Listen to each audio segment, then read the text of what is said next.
Alright, ladies and gentlemen, welcome to episode 5 of Comfy Talk with Jack and Mazin.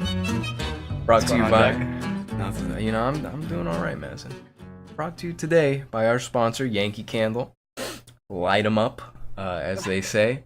We have featured below apple cider, autumn wreath, spiced pumpkin, some nice fall scents. Very, very comfy, very cozy, you know, spice up your home. A large Yankee... I like sugar and spice. Sugar and spice is my go-to. That is an incredible scent. Yeah. These allegedly have a burn time of up to, I believe a large one has up to 140 hours or so. I can attest to that, honestly. I've had this one for since Hurricane Irma, which was what? A month plus? September 7th to the 13th was almost like 2 this months. one. Alright. Well, no, that's good, you know. It's only 2/3 done. Well, they wouldn't be a sponsor if they didn't make a great product. Yeah, we only have the best sponsors. Yeah. Our last week's sponsor did want to get back on board, but in light of current events, we decided to not have them on. Yeah. I don't think they were involved in the current events, the shootings in Texas, but they just thought it was a bad time and bad optics. They'll be bad. Definitely. They'll be back. I think I said bad. They'll never be bad. No. Always good. Yeah. Alright. So yeah, we're just vibing. You know, this is a pretty early start compared to our normal comfy talks. We got a few questions in store for later, which should be good. We got some newsies. We'll not be doing a Haram or the Bomb today. Instead, we'll be taking a look at some of our musical ventures. In the past, we have a song featuring Mazin. We'll get to that. It's interesting to say the least. And then I have a little doodle, you know. It's just kind of lighten the mood, get some stuff out there, show you what we've done. You know, it's not bragging. I'm not going to say either of our works are particularly good. I will say Mazin's is pretty good. But with that being said, you got any... It's unique. Yeah. You got any trash talk, Mazin? I got some trash talk. Going into the podcast, I didn't really have any grudges this week. I've been feeling pretty good. In fact, I have something I want to talk to you about. I think I fell in love this week, but we'll get to that later. Okay. All right. But my trash talk right now, right before I logged on to this podcast, went on Twitter, and I had 280 characters. And my trash talk this week goes to Twitter. Oh, no. Jack and the boys, in Silicon Valley. This is the first step towards ruining Twitter. I think this is the beginning of the downfall. Is this not just the Facebook-ification of Twitter? Yeah, that's exactly what it is. And it's not Facebook. I mean, Facebook has no limit, right? I guess. Yeah. But it's just okay, partially for the humor aspect.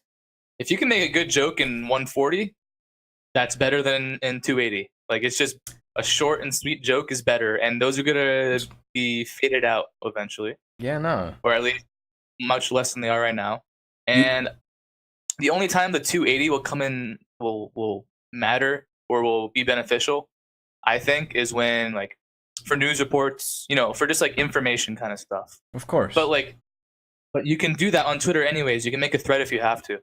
It's very true. It seems unnecessary. It seems unnecessary. Yeah, exactly. You lose a lot of nuance as soon as you start adding more and more things. Most of the humor came. If you look at Vine, which I did not like Vine at all. There's good Vines out there. There are very good Vines out there, but fact is they give you a very short window, and with that, you really had to put something forward that fits in there and can still make you laugh. And Twitter, 140 characters is much more than 7 seconds. All right, but you can still get some bangers, short and sweet.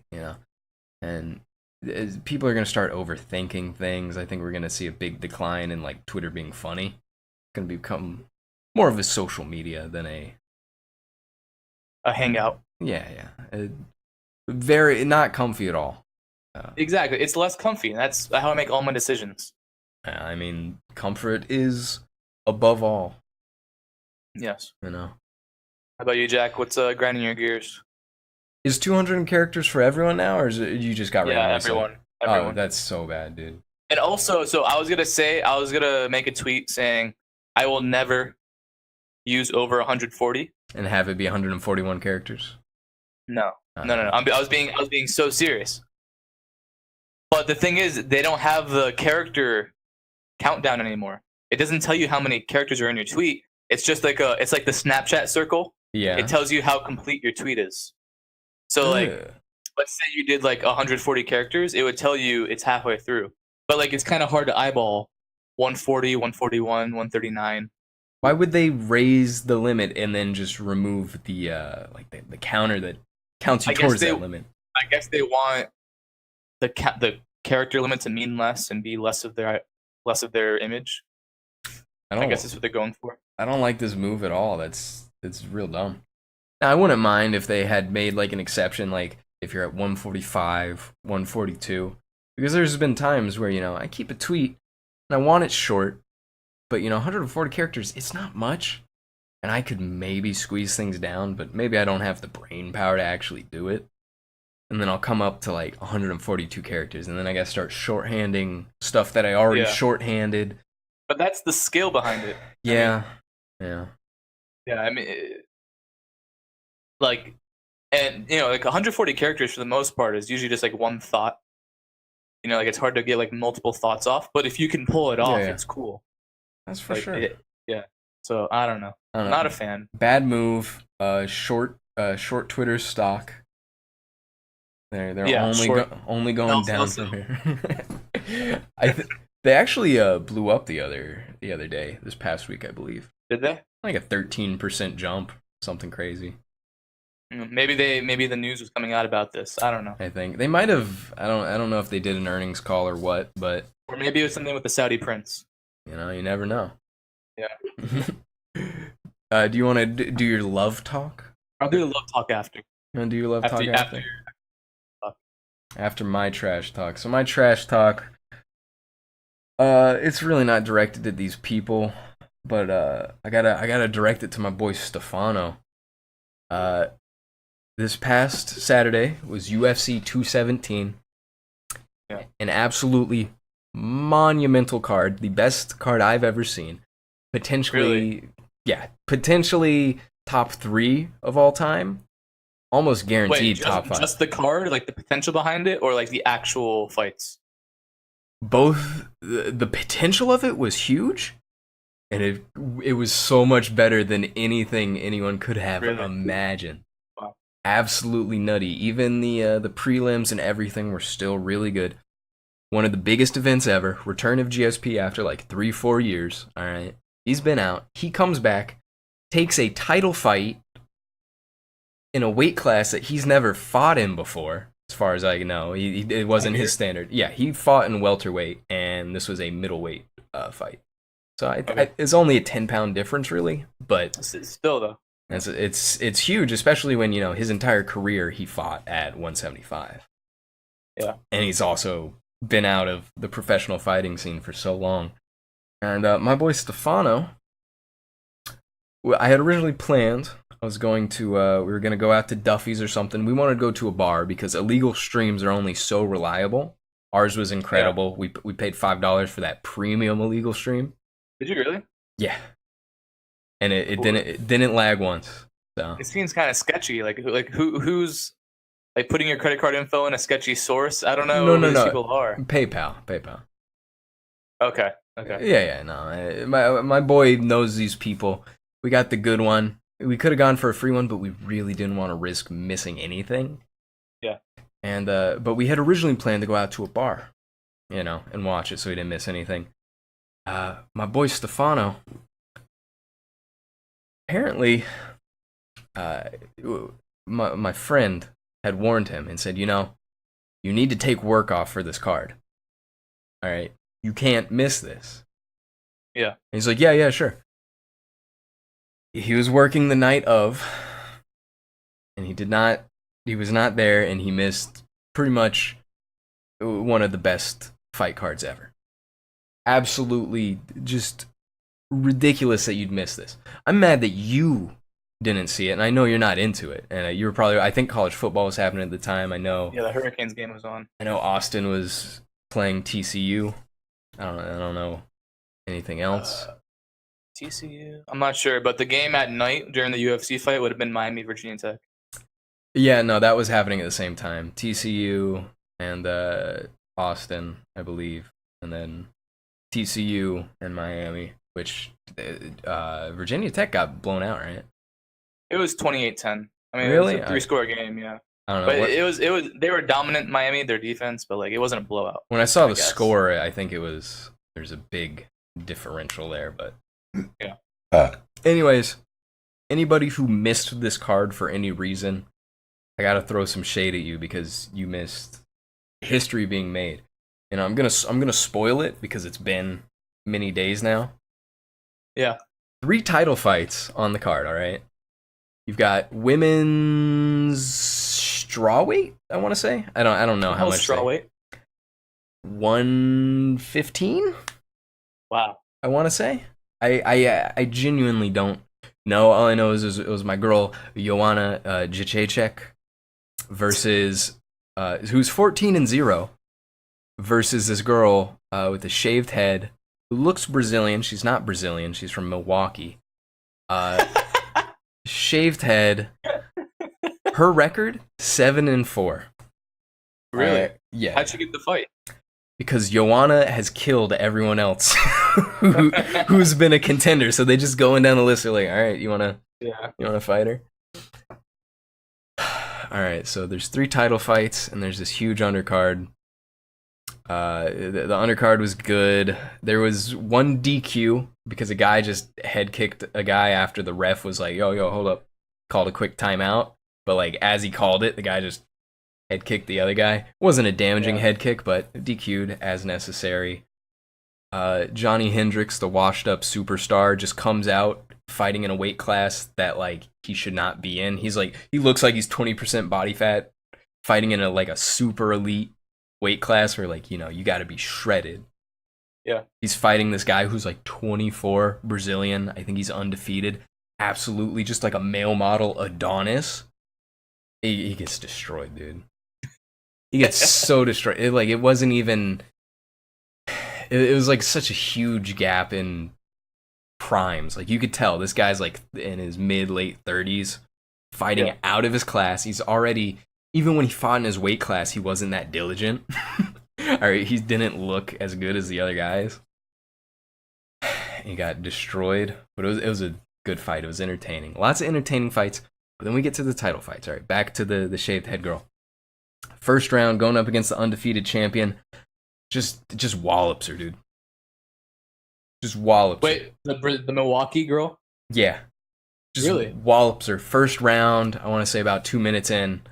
It wasn't a KO, I don't believe. And I don't think it was a TKO. But no, I think it was a submission. It was a submission by punches. What is it? What? Joanna tapped from punches, yes. Wow. Which is so she was being punched that much where it must. She took her down to the ground and was walloping. Should the ref have called it before that happened? Yeah, maybe. If she's in the right state of mind to tap, then it's arguable that she would have also been in a position to defend herself. Like if you're genuinely out of it, you're probably not. You're probably not gonna tap. That's true. So it might have been a TKO. I'm not sure, but I'm pretty sure she submitted to punches, which was surprising to say the least. So absolute crazy fight. Then we get another title fight. All right, we got my boy Cody versus my boy TJ. All right, I think they're 125ers, bantamweight, I believe. This is a rivalry that's been built up forever. They hate each other. One of them had like a video of the other one getting knocked out, like in training, and was like, "Yeah, I knocked you out, bro." And they just shit talk each other constantly. Second round, TJ fucking it was brutal first round, like back and forth. Second round, TJ, my boy, wallops him. He's done for, dude. done for. He takes out Cody, who's the champion. He gets the belt again. He formerly had it, and then I believe he either lost it to Cody or Dominic Cruz. I don't know. But all the title fights knockouts? Yeah, they're all finishes. Yeah, finishes. Yeah. But a lot of the card was all finishes. It was crazy. But it was a short fight, but it was spectacular. A lot of short fights between the DQ and Johnny Hendricks getting his shit rocked. Between all that, it was a very fast card. On the East Coast, it was in Madison Square Garden. It finished I want to say 12:30 or 1, which is very early compared to a normal card, yeah. But TJ won, and then GSP versus Bisping. Everyone, when they saw this card, they're like, "Oh man, that's a really good card," but it's gonna be a lot of decisions. You know, it might not be that entertaining. Three rounds. It's a 5-round fight, but 3 rounds when it ended. GSP versus Michael Bisping. Michael Bisping, insane cardio, can keep going forever. You know, real heavy hitter. GSP, fantastic striking, absolutely phenomenal ground game. He looks thick, dude. He looks thick. He looks 2 C's. Oh yeah, dude. He looks thick at 185. GSP looks beefy. All right. It is crazy. It's so back and forth. There's a lot of ground. You know, GSP has him on the ground at one point, but GSP's like taking so much damage. Both of them are cut open. There's so much blood on GSP's face. And then, fuck, dude. I mean, you gotta see it, but GSP wound up winning, I believe. It was actually crazy. I thought it was gonna be a TKO, or I thought it was gonna be a knockout. You know, he head kicked him a few times, I believe. But like, GSP takes him down, like starts walloping him. He goes down, starts hitting him some more, and then he realizes like, wait, this dude's weak. And instead of just whomping him more, he just takes him by the back and rear naked chokes him out. Really? Yeah, Michael Bisping was taking such a beating, but like he was still defending himself. He was still in there, and GSP was just like, all right, I'm just gonna choke him. Just gonna choke. Yeah, because like I don't know how someone could take that much of a beating. I'm sure GSP was just like, he's not dying. Like why is this not working? Watch this. It was fantastic. All the fights were so good. Yeah, no, it was. I want to see the women's one. I always love the women's one. The women's fight was really. It's either like they're very boom or bust. I feel like it's either they're not really like landing anything, or just like like. You see a lot of not very good hits, and then or it's just like a total disaster for one side. Yeah. You see a lot of decisions with the women's fight because they're so light and they don't have the same amount of punching power. You see that at a lot of lower weight classes, But no, they're so good. So my trash talk Who'd you end up going with? I was hanging out with my boy Jacob. Okay. Just at the cribby, You've been there. Oh, so you didn't go to the bar then? No, we got that premium illegal stream. It was perfect, good quality. Watched it out on the big screen. Has some Dominoes. Good. It's always good. So my trash. Should have got some Papa John's. That's yeah. They took a hit from the protests, bro. You gotta support them. Yeah. No, normally it's like I don't know. I feel like it's a different pizza every time we get one. We should talk to Papa John's about a sponsorship. Sponsoring us. Yeah. Yeah, no, I'm down. By the way, for anyone wondering, our sponsor, I guess, scammed us. Never got the mail, or the mailman scammed us. One of the two. So sorry, but Yankee Candle pays. Yeah. Right. If she wants to be a sponsor, she should Venmo me. Send another $20. Yeah, like online, like a normal person, not through the mail. Oh well, if it ever arrives, you get your spot. But like, I would have done it already too. But I don't know what you want. I don't know how you want me to go about your sponsorship. Yeah. But yeah, my trash talk goes out to anyone who missed that fight, who intended on watching it, just because. Oh, okay. It's history, dude. Well, that's enough negativity. Yeah. I gotta tell you, bro. I want this love talk, dude. What happened? I went to this place twice. Okay, this week. I've been there before. We've all been there before. but my eyes opened. Oh, it's Waffle House. It's Waffle House. My eyes opened up to the beauty of Waffle House, Jack. Yeah. It has the greatest aesthetic. It's a homey vibe. Yeah. You can sit at the counter and just talk with the waitresses. Feels like you're back in the old days. It feels like you're in the rural South. Yeah. And like, I don't know, man. I want to be a regular there. I want them to know my name. Yeah. I want them to. I love their food. Like, their food's cheap and it's good. They're always open. And I don't know. Do you have the same feelings for Waffle House as me? I haven't been in a Waffle House in forever, but there's always the jokes about how food's not terrible, but No. Cleanliness is an issue. I think that's gonna a little bit. That's gonna vary from house to house, but no, I haven't been in a Waffle House in forever. I'd have to go. How's the value? It's the All-Star Special, so you get Okay. 2 eggs, hash browns or grits, your meat, so bacon, sausage, or like ham. Yeah, and the nice 3 stack of pancakes, I imagine. No, you get a waffle. Oh, There's no pancake. Really? A waffle. No.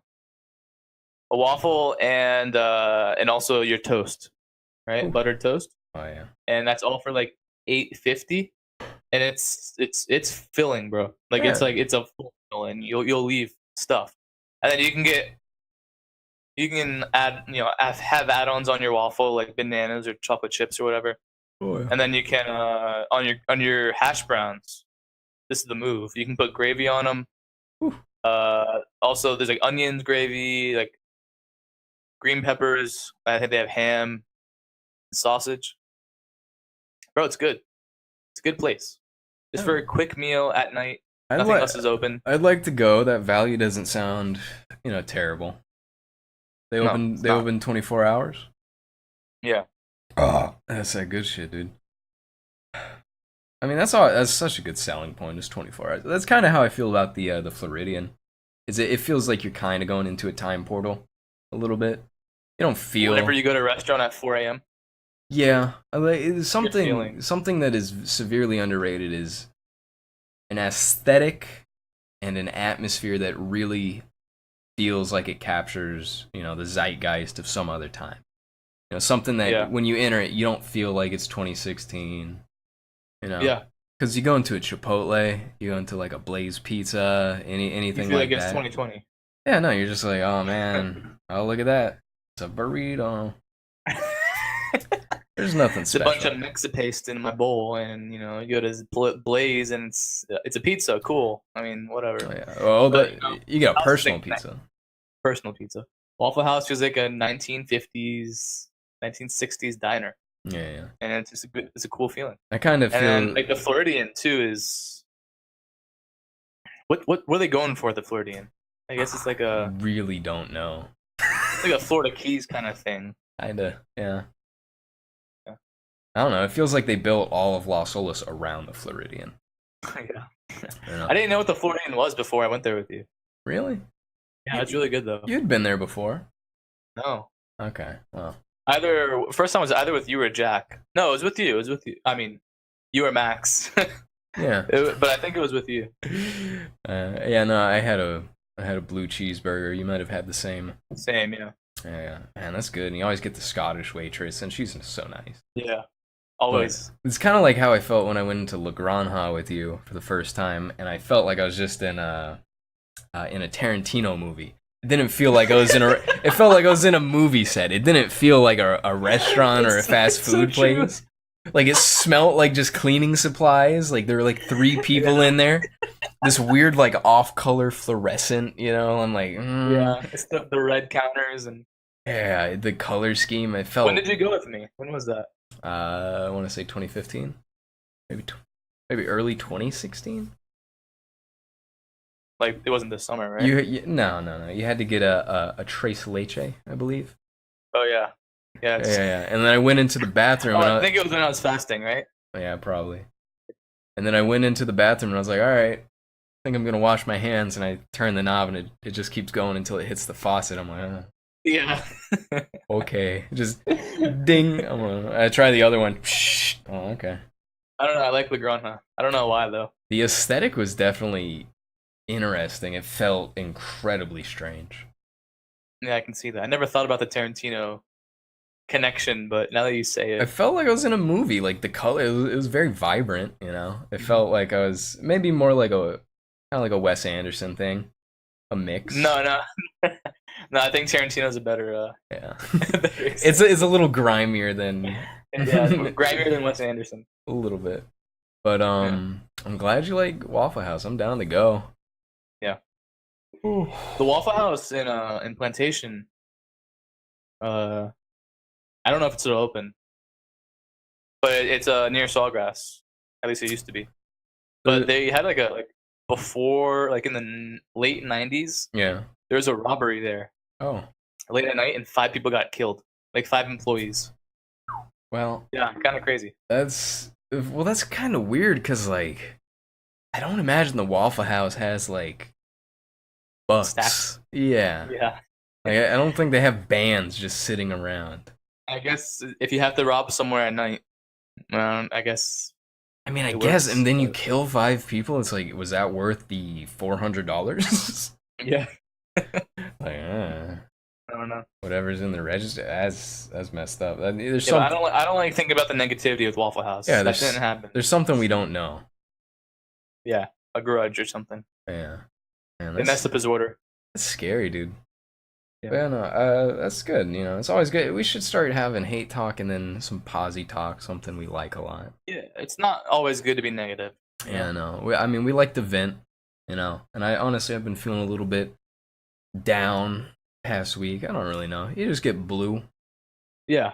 But you know, you gotta brighten up. You gotta look forward to tomorrow. You know, my one go-to thing is always remember that I'm not in Liberia.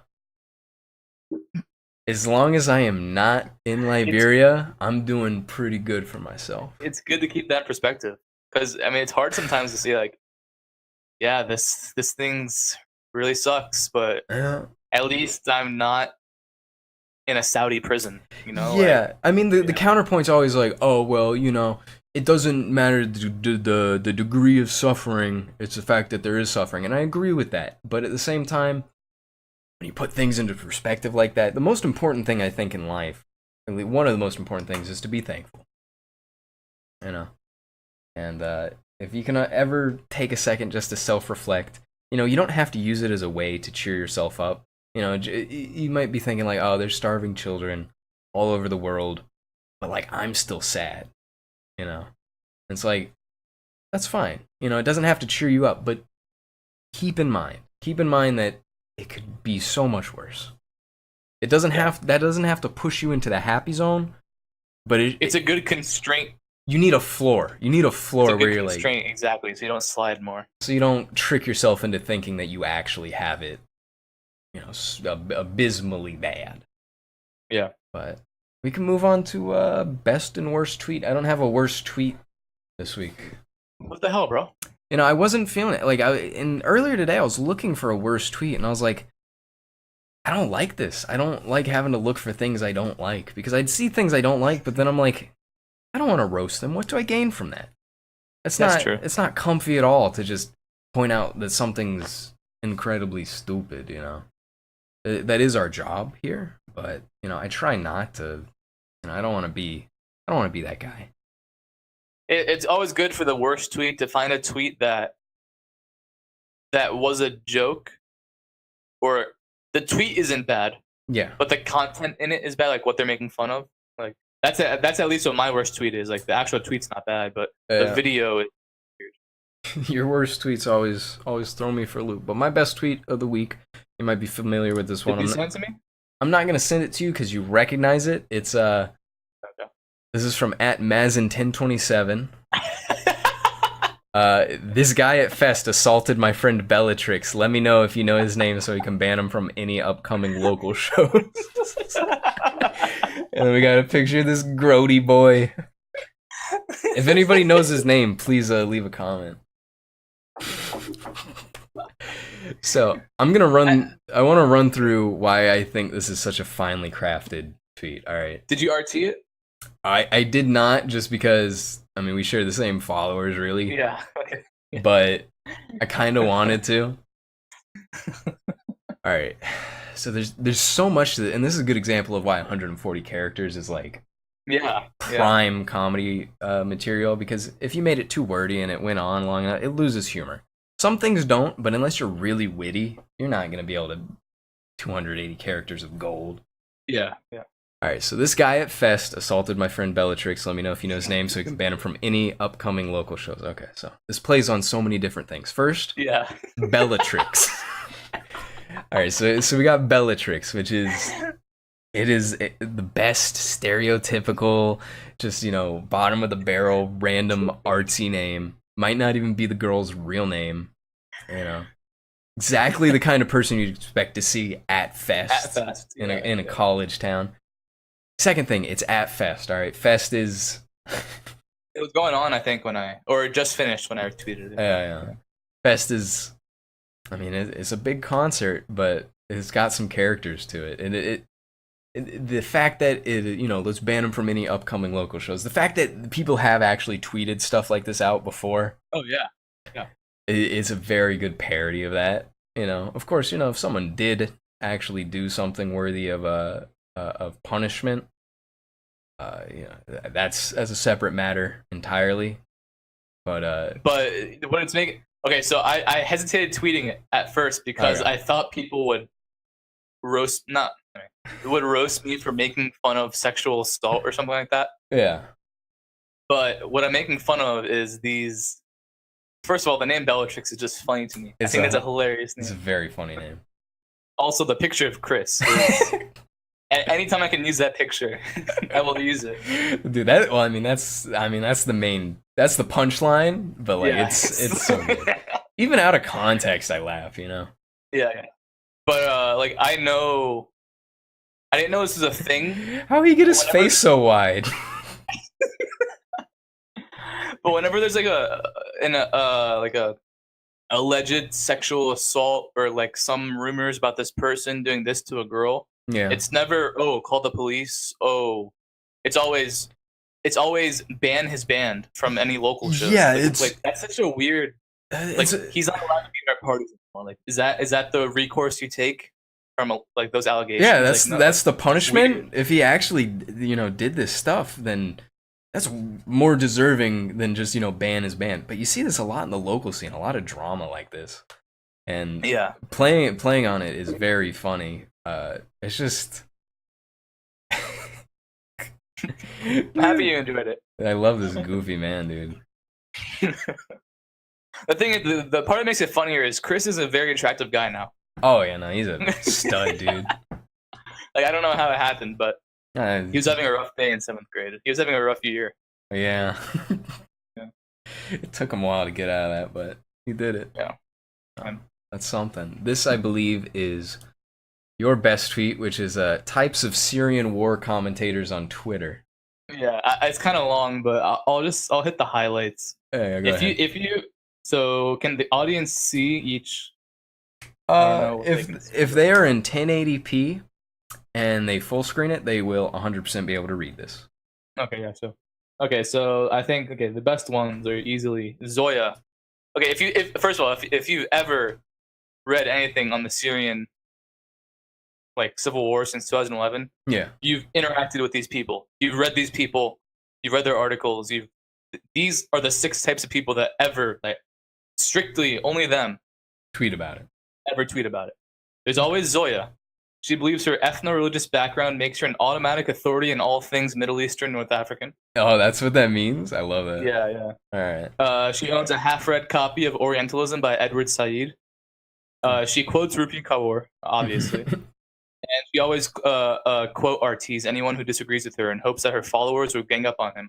I don't like that. I hate that. That's my least favorite. It's very easy to hate everyone on this, and they're all incredibly true. Yeah. Aiden.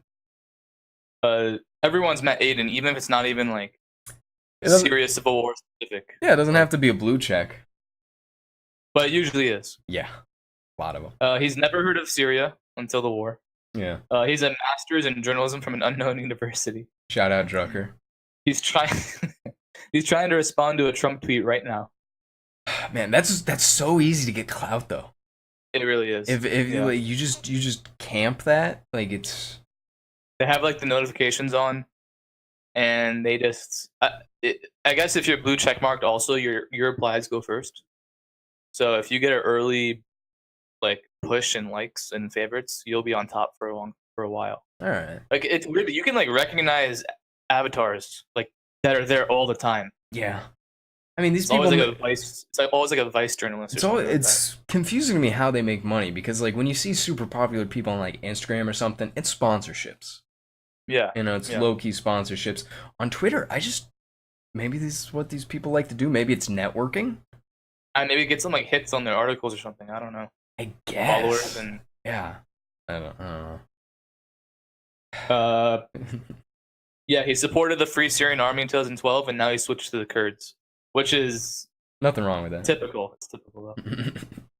Okay, Layla. There's a million Laylas on Twitter. Like the picture they use is disturbing. It's like some uncanny valley kind of thing. They all look like that though. She doesn't look like the Lebanese Syrian Christians or Shiite Muslims. They all look like that. When this like stereotypical type of them. Scary. Dude. She's a full-time cheerleader for the Assad regime.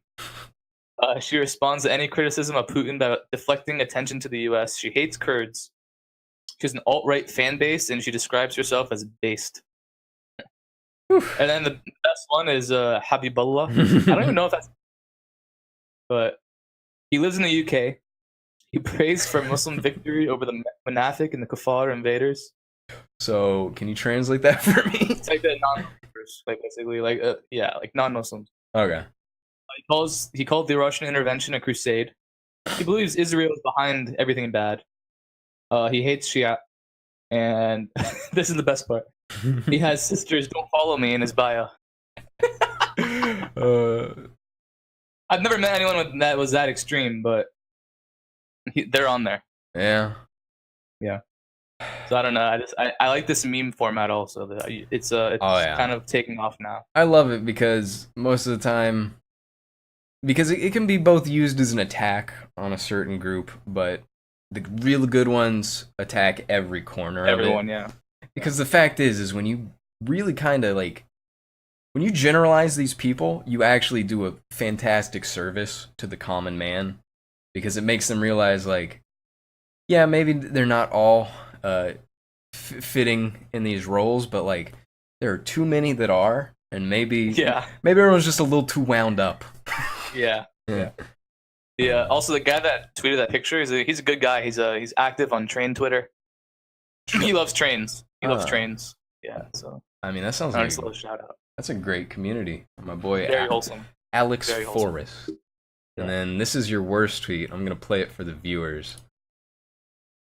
You have an opportunity. This is for the Green Party's ad for the first Aboriginal woman She's in a Parliament. community leader. She's a small business owner. Lydia is a mother. It's a really bad She'll ad. be the first Aboriginal woman elected to the Victorian Parliament. She'll be the first. The first. The very first. It would be historic. It's an amalgamation of things, and until you see the entire thing, you won't understand. Like, you'll be like, "Why are you so mad?"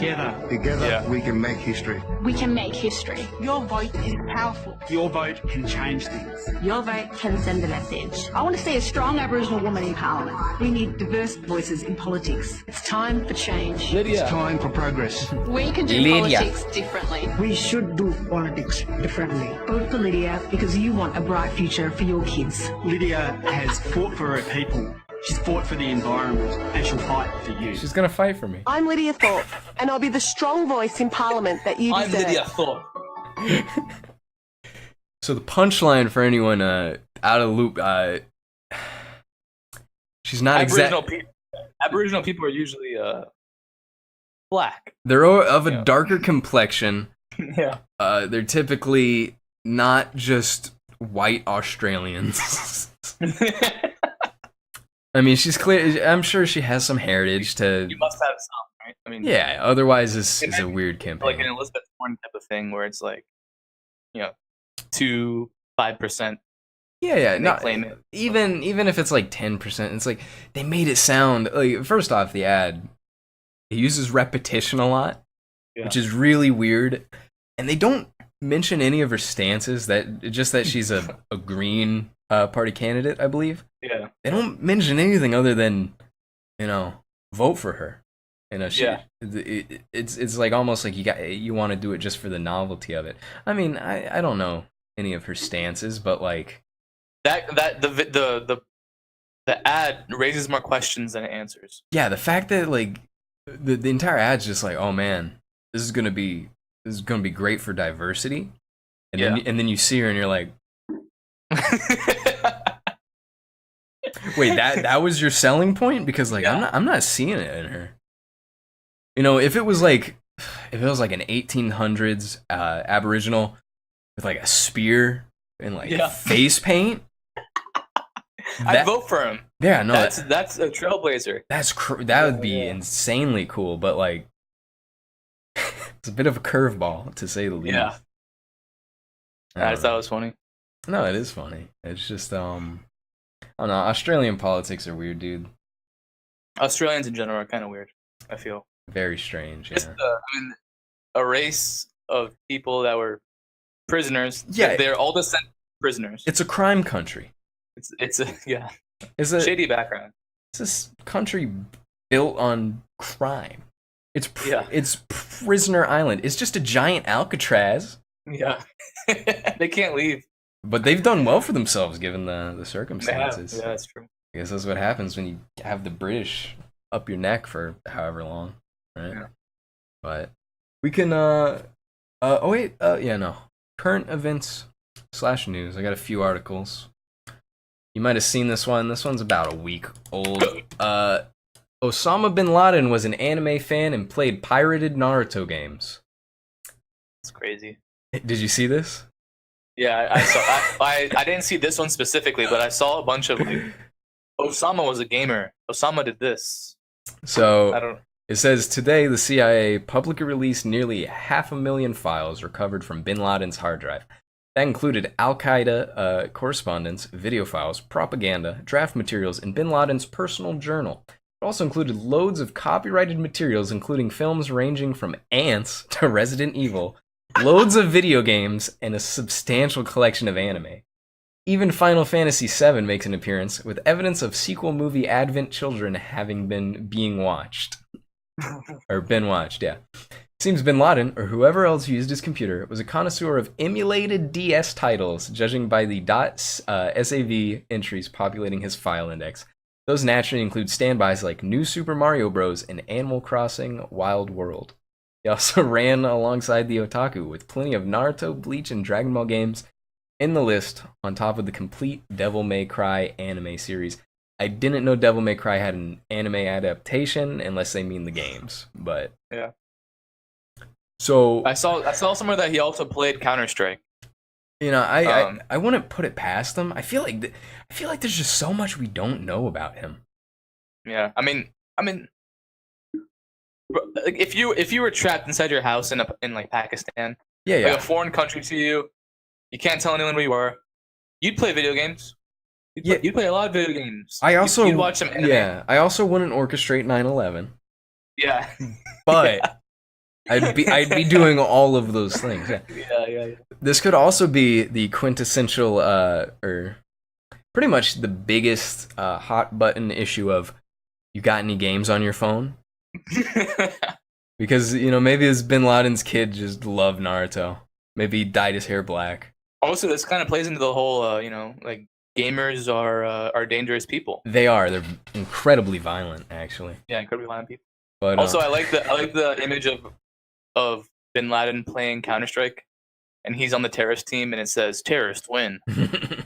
Because he just like he gets a little like fist bump at the end. A sly chuckle every time, yeah.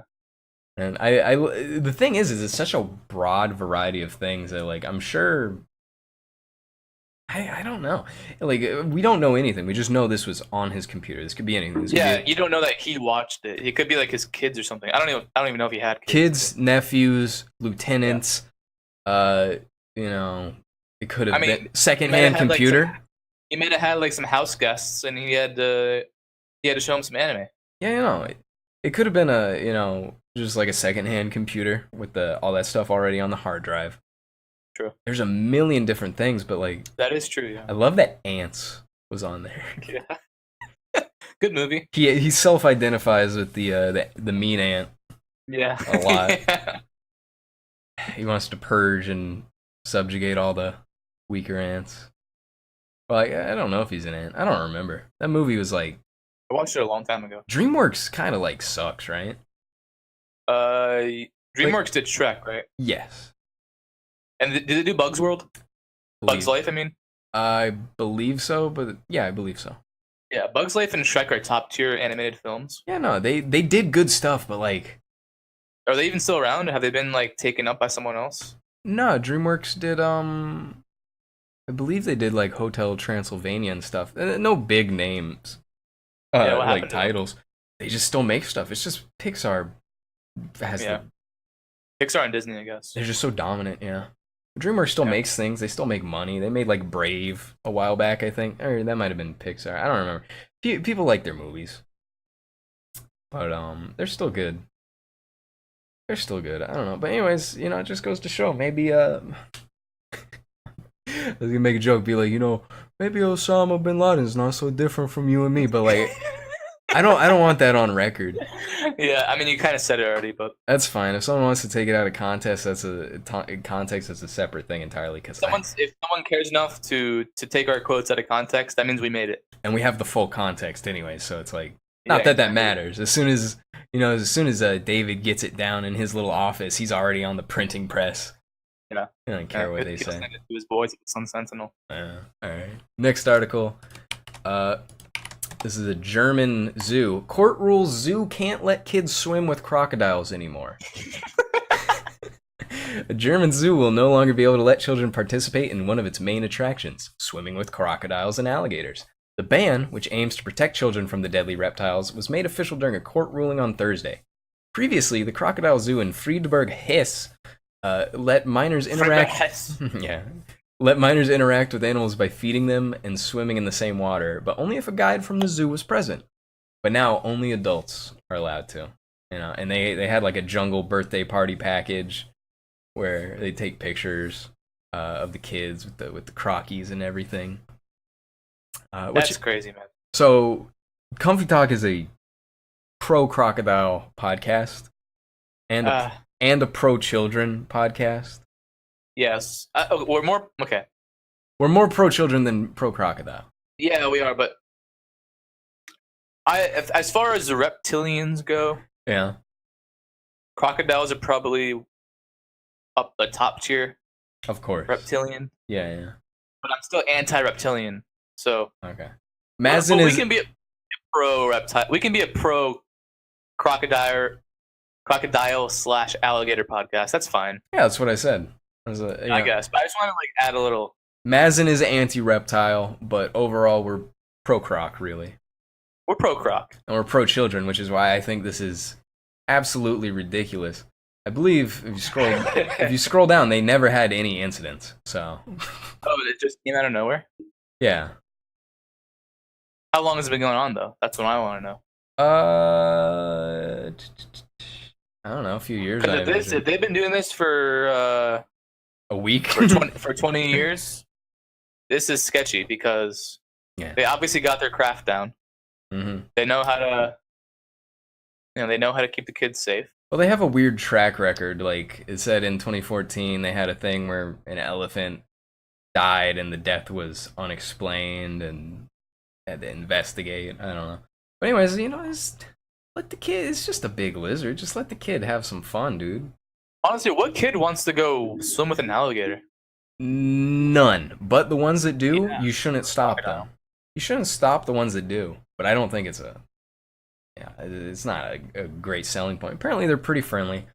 The fact that adults still can, that's good. They're cool. It's just You ever see the little video of like they're feeding, I believe, some crocodiles at a zoo or something, and they throw some meat in, and one of them turns around to like get the meat, but it just bites the other crocodile's leg and then does its death roll. the alligator roll. Yeah. Yeah. And it takes his leg off, and then the croc just looks at it. He's like, he doesn't do anything. You don't know what to do, dude. That sucks. That's how you know alligators have are disgusting animals, or like reptiles in general, because like they have no pain receptors. Like they don't have a spine. Like I mean, yeah, they do, but like their leg gets taken off and they don't scream. Like they're emotionless, man. They're crazy. I don't like it. Yeah, they don't scream. But I don't know about the confirmation of no pain. But I'm sure they have pain, but they have reptilian brains, bro. They don't care. Oh. I don't know. I believe I'm pro crocodile prosthetics if any of them lose their legs. Yes, we are. I don't know. It's a shame. It's a shame. Little German boy eating a strudel, riding a crocodile. Look, mama. You know. Yeah, because we're kind of spoiled. We see alligators all the time. Yeah. Well, in Germany they don't have any. Well, alligators are only in 2 areas in the world. Alligators? Yeah, they're only naturally in 2 places in the world. Can you guess? Where, here in Louisiana? No, here in Louisiana is just the American Southeast. Oh. So American Southeast and where else? An alligator? Vietnam. Close. It's China. China? Yeah. China and Southeast U.S. are the only places where there are naturally alligators. Everywhere else, you've got crocodiles, gharials, and caimans, yeah. Which is, it's a neat thing. And the ones they have in China, they got little baby ones that are endangered, and then they got, big ones. But the American alligator is it's just down here. We got a lot, It's crazy. I hope we can keep a good population size of them. I don't want them to overrun, but they're cool guys. I like seeing them in nature, and they're absolutely doing good for themselves. Yeah, they're absolutely terrifying. Like they're just I hate them, there's something out of nightmares. Like yeah, they really are. They're dinosaurs. These things are ancient. Do you know how much forbidden knowledge they have if you could communicate with them? This is some old. It'd be too much. It'd be way too much. It'd overwhelm you, dude. This is some old gods nonsense. Like, if you don't think these creatures have something that we don't know about, they definitely do. They're hiding something. We gotta get out of them. Oh my god. Terrifying, dude. Imagine you for a race and a species to live that long. They gotta have a secret. Being so dumb that they don't socialize and see, when you're dumb, it doesn't matter if you can, if you just have raw power. and this is kind of like the Frankenstein thing again. You put so much power and so much hardiness in a thing, but it lacks the cognitive ability, but these things are tanks, dude. Yeah. That's why I think, there's probably a Greek legend explaining, it's like, well, they took away their brains because if they had brains, we'd have the alligator people in 1959, from last year's podcast. That's probably a thing. Yeah, no, if these... I'm sure some type of civilization that has an alligator myth creation, like a creation myth. Imagine alligator with dolphin level intelligence. It's scary. We'd be dead. I don't want to know about that. We'd be dead. If that existed, I wouldn't want to know about that. We would not be here. They would have taken over such a long time ago. We would have never been born because we would never have humans, we would never have evolved. Yeah, no, because they'd eat everything. They'd just rule. And they just swim in packs and eat little kids. Oh yeah, dude. I'm sure they have some sort of societal structure that we don't know about. Yeah. I don't know. I think it's something we need to look into, but that's me. That's Next article. We've got Hidden Valley Ranch introduces new 5-liter size. All right, looking for perfect Christmas gift for someone who loves ranch dressing? Well, look no further. Hidden Valley Ranch came out with a holiday outlet for what it calls festive gifts for the ultimate ranch fan. They added so much Hidden Valley merch to this website, dude. So this is a big old keg, and then they have like a tacky Christmas sweater, and then if you scroll down, they've got a ranch fountain. It's so disgusting. It's ranch, dude. Bro, are you a ranch or a blue cheese guy? Oh, dude, that's no contest. That's blue cheese. Okay, good. I don't mind ranch flavored things, but I do not like ranch dressing at all. Yeah, especially on like wings.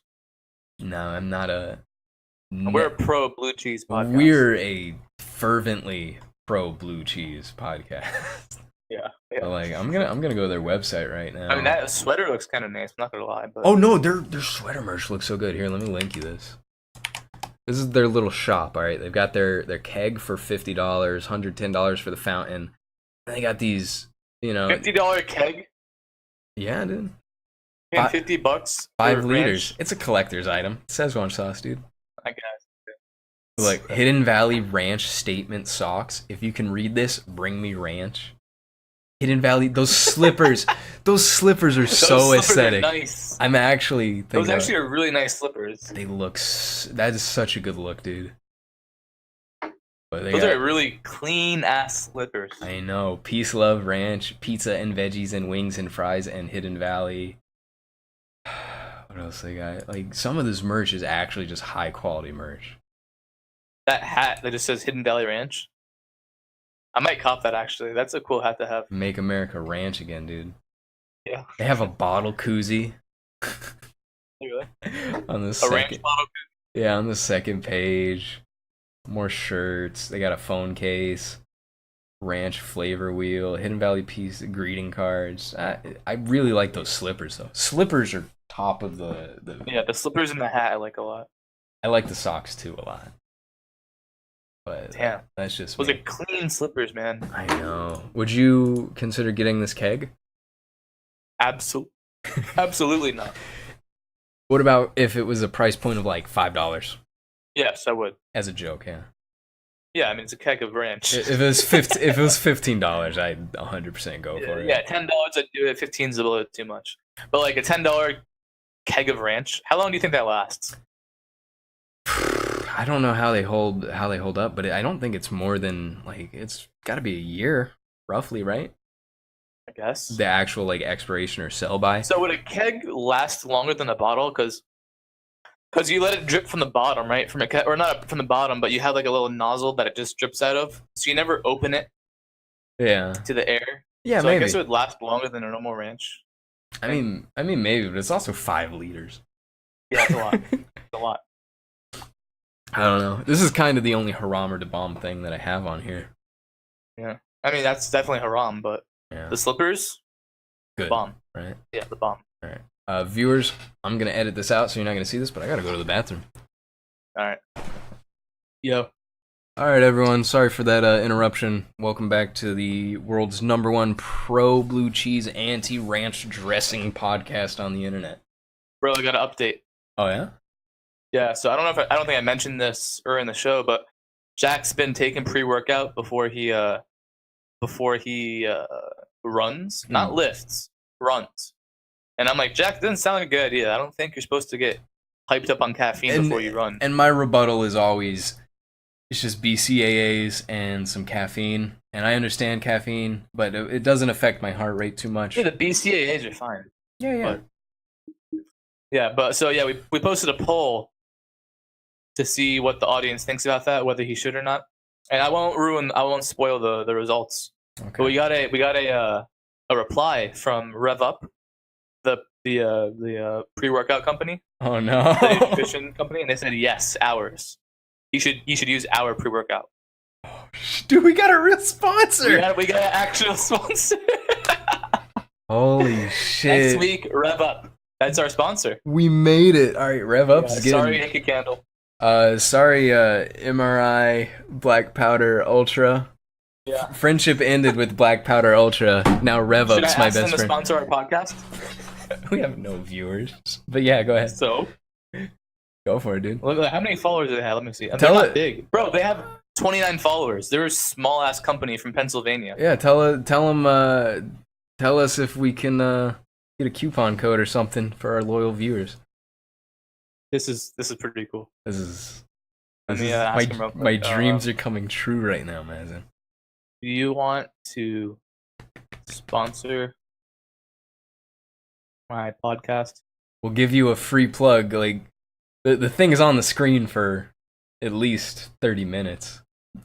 We'll do anything you want. You don't have to give us anything, but always start with a highball, and then we can barter downwards. But I'll do it for free. I will literally $5 a show. Dude, I'd do it for free. But if they want to give us $5, I'm down. Sponsor. I will take any sponsorship for $0. I'm even willing to pay maybe $1. Here, they can keep our ad on our videos. Yeah, but they have to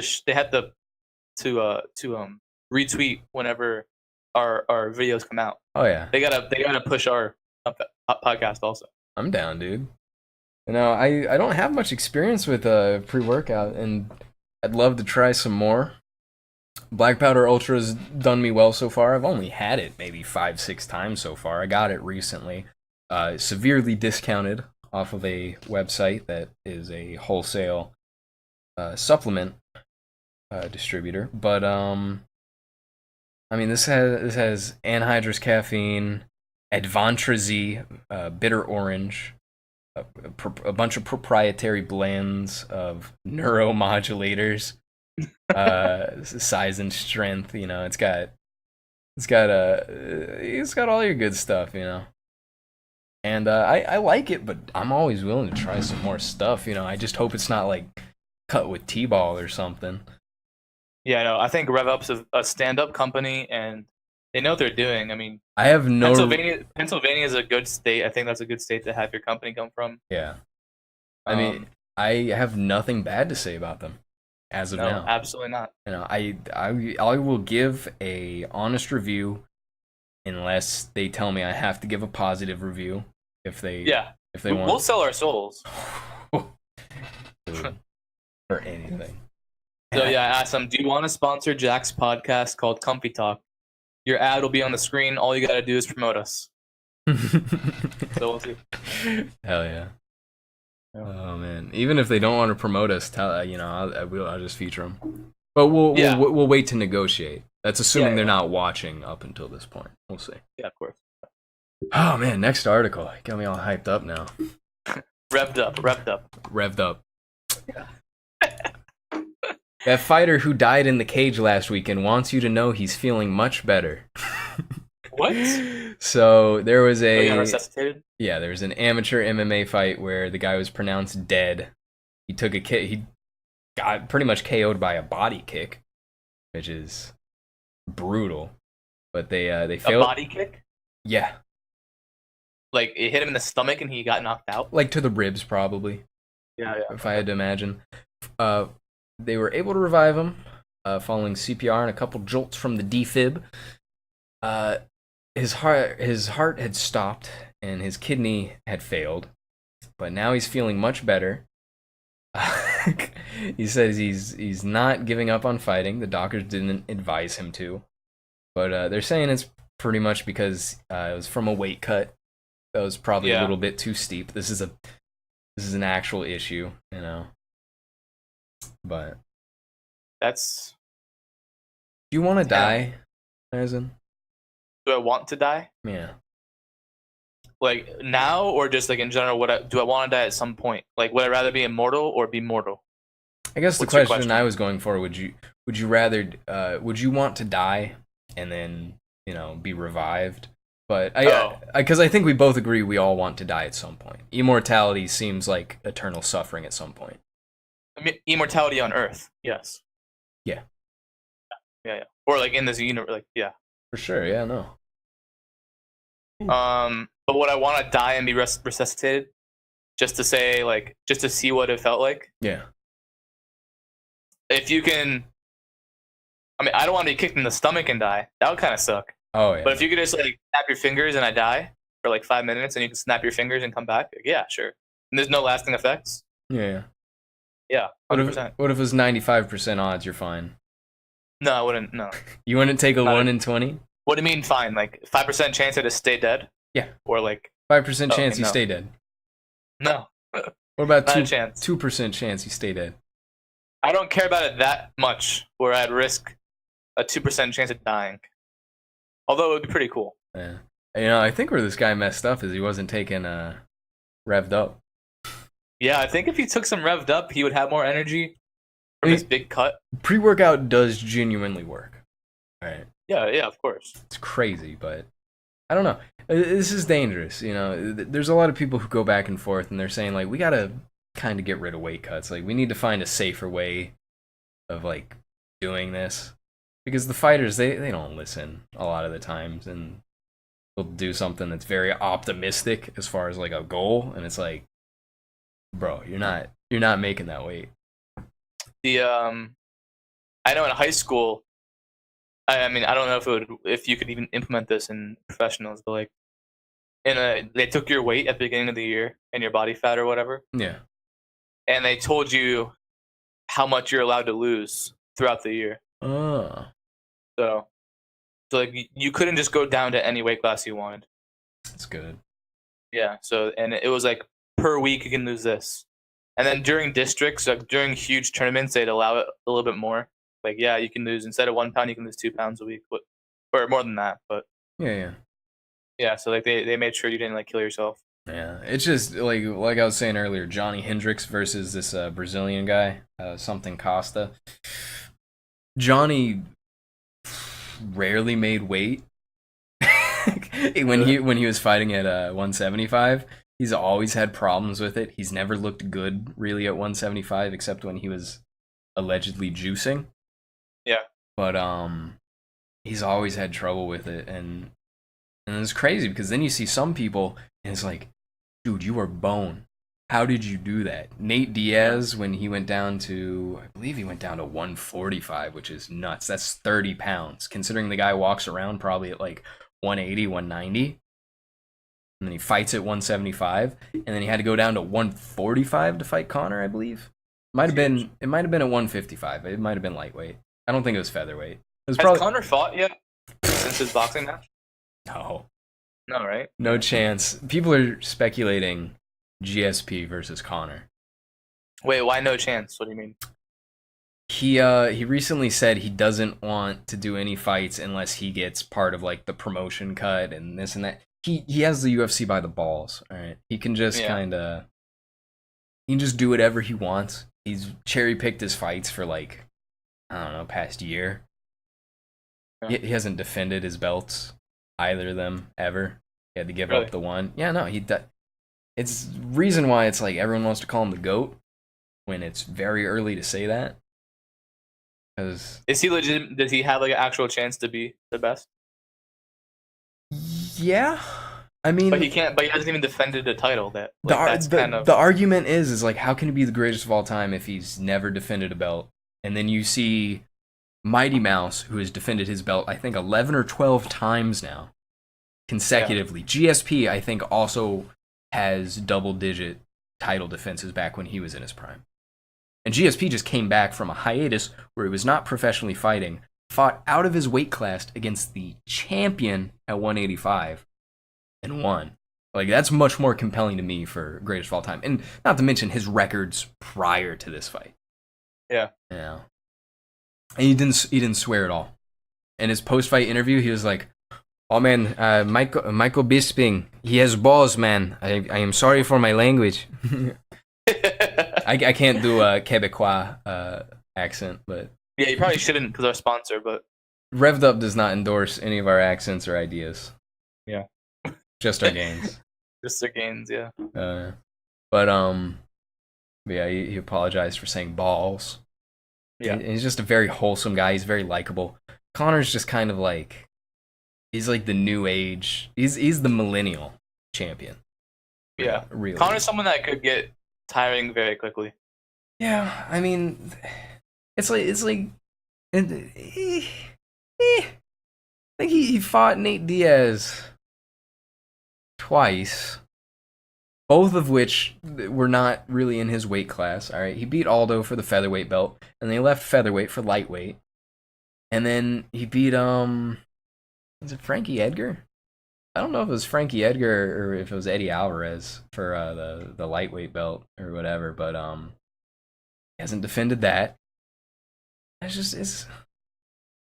He's a great fighter. He could be the best, and he's definitely the biggest draw ever. Really, Yeah. He's bigger than Ronda. You know, he did the thing with Floyd. It didn't matter if he won or lost. You know, that was going to be a big payday. Well, if he won, that would be huge. If he won, I'm very happy he didn't win because I would have just turned the entire world of combat sports upside down. It would have ruined boxing, I think. Yeah. Or at least like lightweight boxing. It would have been. Boxing's already like kind of on its last leg. There's still hype things, but like it's just the problem with boxing. It's not what it used to be. You want to see heavyweight boxing. Yeah. And there's no good heavyweight fighters like since like. There's no good heavyweight fighters in UFC, dude. Yeah, there really isn't either. But UFC, it's still exciting to have the lightweight guys. But the heavyweight guys in boxing is where you get the knockouts, man. Dude, like the huge haymakers and. Heavyweight is easily the most entertaining weight class. That and light heavyweight. Light heavyweight in MMA. Agile enough to have some stamina, yeah. Dude, in MMA, light heavyweight is absolutely so entertaining. Light heavyweight, middleweight, anything under like welterweight, it's good. There's incredible fights, but like, and when you just get two gorillas, like a gorilla in the ring, bro, and they're just they're huge ass guys, and they're just going at it 100%. Yeah, it never goes 5 rounds. Like those guys are gonna beat each other's ass. Watching Brock Lesnar, but you know he gets popped for steroids and stuff, but watching him fight, like on a fight on a card, is crazy. He is so fast. This is a man who is a literal albino gorilla. He is lightning fast. It blows my mind, dude. It's crazy. But anyways, I go to the next article. This is a Florida article. All right, this is extra fat protects Florida dog during bear attack. This is from Altamonte Springs. A layer of fat saved a Florida dog during a bear attack. Frika is an overweight miniature pinscher, but her 15-pound frame might be the reason she survived a terrifying encounter. She was attacked by a bear while out in her yard in Altamonte Springs Tuesday. The vet said she's just really hardy. She said the extra layer of fat kept the bear's claw from tearing out her intestines, said the dog's owner, Eric Yan. Frika has continued to recover well after getting more than a dozen stitches. Bears are frequently spotted in the community, which is located near a wilderness area. And then if you watch the video... Where was this? Altamonte Springs, which I imagine's got to be maybe Panhandle, Central Florida. Oh, okay. Might be close to you, I don't know. But yeah, that's a fat dog. That's a thick dog, dude. I'll play the video for people, but I'm not putting the sound on. It's that dog is so fat. It's eating food. Dude, doesn't even care that it get attacked by a bear, dude. We're a pro bear podcast, right? We're a pro bear podcast, but we're also a pro fat dog podcast. Yeah. Altamonte Spring. It's right outside Orlando. Okay, so central. Yeah, no, there's a bear on UCF campus a few weeks ago. Really? Yeah, causing trouble. I'd rather have a bear than a. Would you rather have a bear or a gator on your campus? If we're being honest, dude, probably gator, just because they seem much. You don't agitate them as easily. You know, the gators historically aren't like Nile crocodiles, which are absolutely vicious.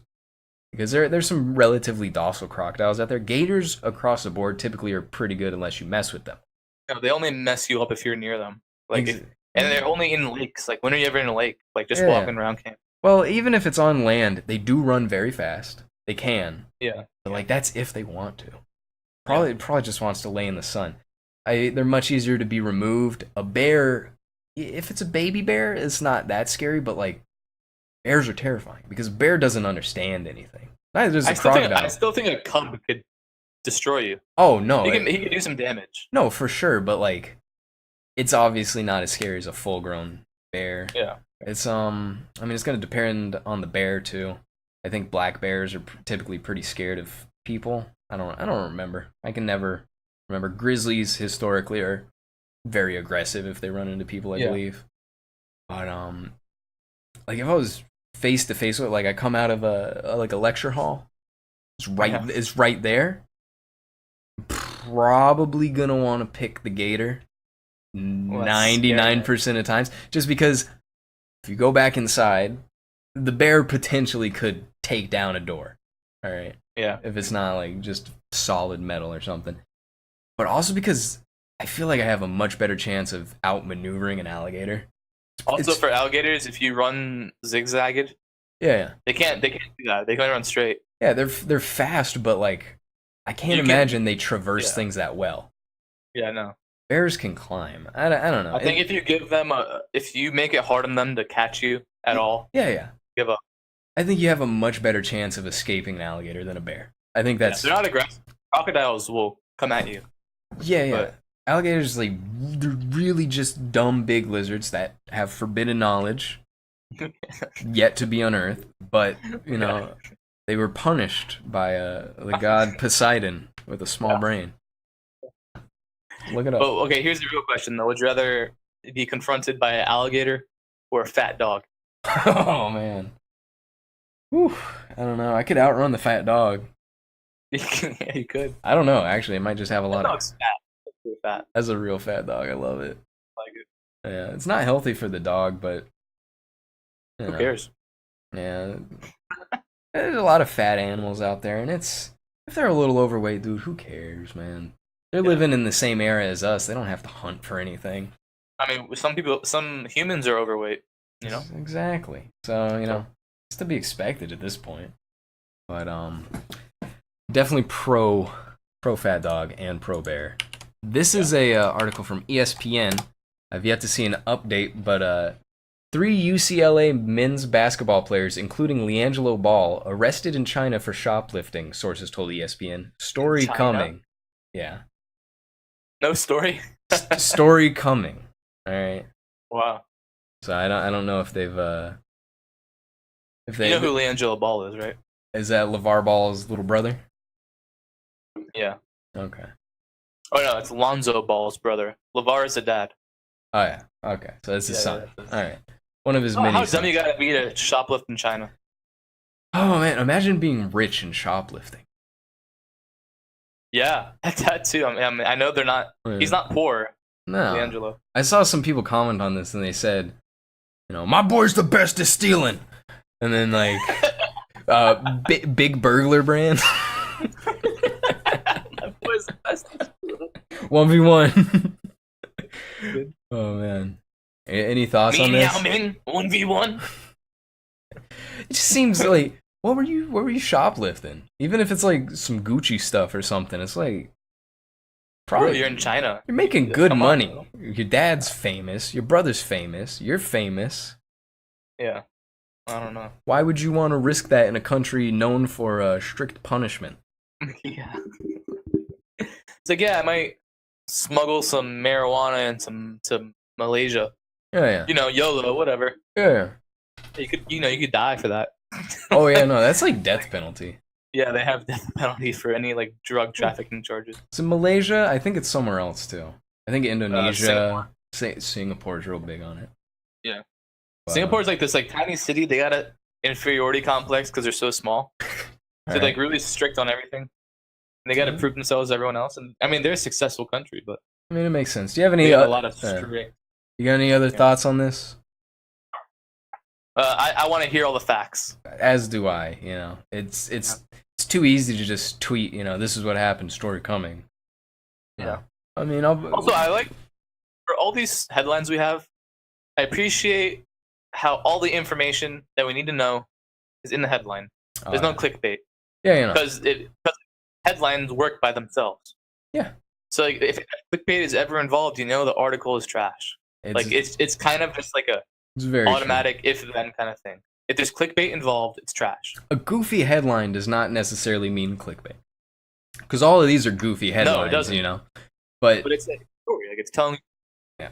you can tell when something's just okay. So what do you want to mislead me on? But Yeah. we can go into our new segment. All right. I haven't ran this one by I don't Mazin know yet, this- but our friends over at leafly.com wanted to sponsor the podcast. So this is our new segment, Weed of the Week, where I pick out a random strain that we can review here on the podcast. And this week's is an indica. This is on the periodic table of Kush. This is CFC. This is Confidential Cheese. Now, this is a crossbreed strain between, I believe, LA Confidential and Cheese. Eve LA Confidential. No, it's LA Confidential. Okay. and Cheese. And cheese, like actual cheese, or is that a name of a strand? As the name of a strand. Okay, strain. So, Confidential Cheese by DNA Genetics is a crossbred hybrid of cheese and LA Confidential. This indica dominant strain has pale green crystal-covered buds with a sour cheese aroma inherited from its parent. Medical patients have used the potent and heavy effects of Confidential Cheese to treat severe pain, insomnia, and lost appetite. For growers, this strain finishes flowering in 8 to 9 weeks with moderate yields. And then The map on the bottom that tells you if the strain is available nearby. near you available. Yeah, I don't have it in Gainesville, unfortunately. Yeah, no, this isn't really a big site in Florida yet. But as you can see, the effects of the strain, maxed out stats for sleepy. Yeah, sleepy. All right, low happiness stat though, you know. Oh, right. But we've got good uplifted, good relaxed, decent tingly, but you know. I guess it's more medical than recreational. Yeah, I would assume. this seems like it's a heavy body high. It's good for, you know, numbing things. And you can see the medical side, you know, it's really good for fatigue, but it's not that great for headaches. The negatives, maxed out stats for dry mouth. Wow. And also pretty high for dry eyes. Dry eyes. Ugh. Also pretty high for dizzy, but low anxious, which is very important. You know, a lot of people get paranoid. That is- Yeah, but flavors: cheese. I can't imagine taking a drug that makes you paranoid. That doesn't sound fun. Flavors: cheese, pine, woody. So that's the Cheese, pine, and woody. that's the flavor profile. Yeah. Hmm. There's a review from. Yeah, that's kind of cool. Yeah, there's a review from Anyan K. Manuela. They say the smell and taste of the strain was amazing. The effect seemed kind of subtle to me. I felt happy and relaxed, but not so much that I was too couch locked. This made me super munchy, so if you need an appetite stimulant, this would be perfect. Had heightened arousal, not as much as some strains, but definitely noticeable. Went to bed easily and didn't wake up once during the night. Overall, nice strain. 4 out of 5 stars, 3 years ago. It's a nice review. Would you engage in this? No, but if I were to engage in it, I think I would enjoy it. I mean, that's good. Yeah. So the correct answer is no. Don't engage in this. Yeah. This is bad. We are a anti. If there's drug podcast. if there's anything we're anti, it's drugs, but specifically marijuana. Yes. This is going to be one of those things we look back on in 50 years, going to be like, wow, we actually, you know, that was actually legal for a bit. Yeah. It's going to be like, No, I don't think we're gonna look back on it negatively. I think people will still like it, but marijuana is worse than coke. Yeah. Hot take. No, I agree. And I mean it. I mean, Because it doesn't have, like, coke has a stigma to it yeah, that it's like bad for you, which it is, yeah. and so people don't use it recreationally much. I mean, But then we got And- the just but then- a plant, you know. yeah. Then you got the just the plant people that say, oh, it won't kill you, which is true, and that, you know, it's not bad for you, which is not really true. I mean, like, physically, I mean, like, it hurts. It's not good for your lungs. Inhaling but- any kind of smoke's not going to do you any favors. Yeah. Also, it creates a bad type of person, like anime. It's very similar to anime. It is. And there's people that obviously smoke and they're fine people. I have plenty of friends that do, but like, it's ripe for abuse. ripe for abuse, yes, because it doesn't hurt you at all. A drug should hurt you. You know what I mean? Yeah, yeah. Like alcohol, people abuse it, but it's so socially acceptable. But it hurts you. So there's like a restriction there. It constrains your consumption. At least it should. It's very dangerous. You know? Yeah, but people smoke marijuana all the time, and people say, "Hey, bro, stop." But there's no reason to. It doesn't hurt me. Hardline stance against drugs on Comfy Talk. Hardline. One of the reviews. Buds without breaking them is smelling like Adidas deodorants. When you put in pieces, you smell cheese. Very, very unique strain. Honestly, if I was gonna do it, cheese. It's a cool smell to have. Yeah. In a drug, I would say so. Especially if it's like a funky cheese, that'd be really cool. Oh yeah, dude. I guess. I mean, that's what we should be looking Like, I wouldn't into, want to really. do that. Yeah. But yeah, that's it. That's weed of the week. You know, I just thought confidential cheese was a pretty good I don't name. know if Rev Up is gonna like this, but No, I think this is gonna be a one-off one. This is before we got, you know, our big sponsorships with Rev Up, but we'll see. Yeah, we'll see. That being said, I believe now we can move on to Old Tune Retrospective. Oh yeah. This is where I am going to play us, and I'm going to listen along to a song that Mazin was involved with in the writing.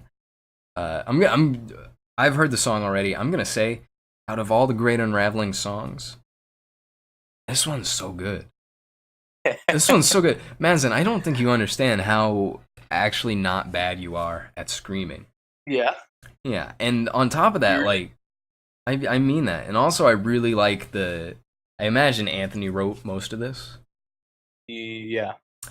I really like the sound he went for. You know? Okay. It's a good sound. I'm gonna go ahead and play this. Hold on Okay. before you play it. Okay.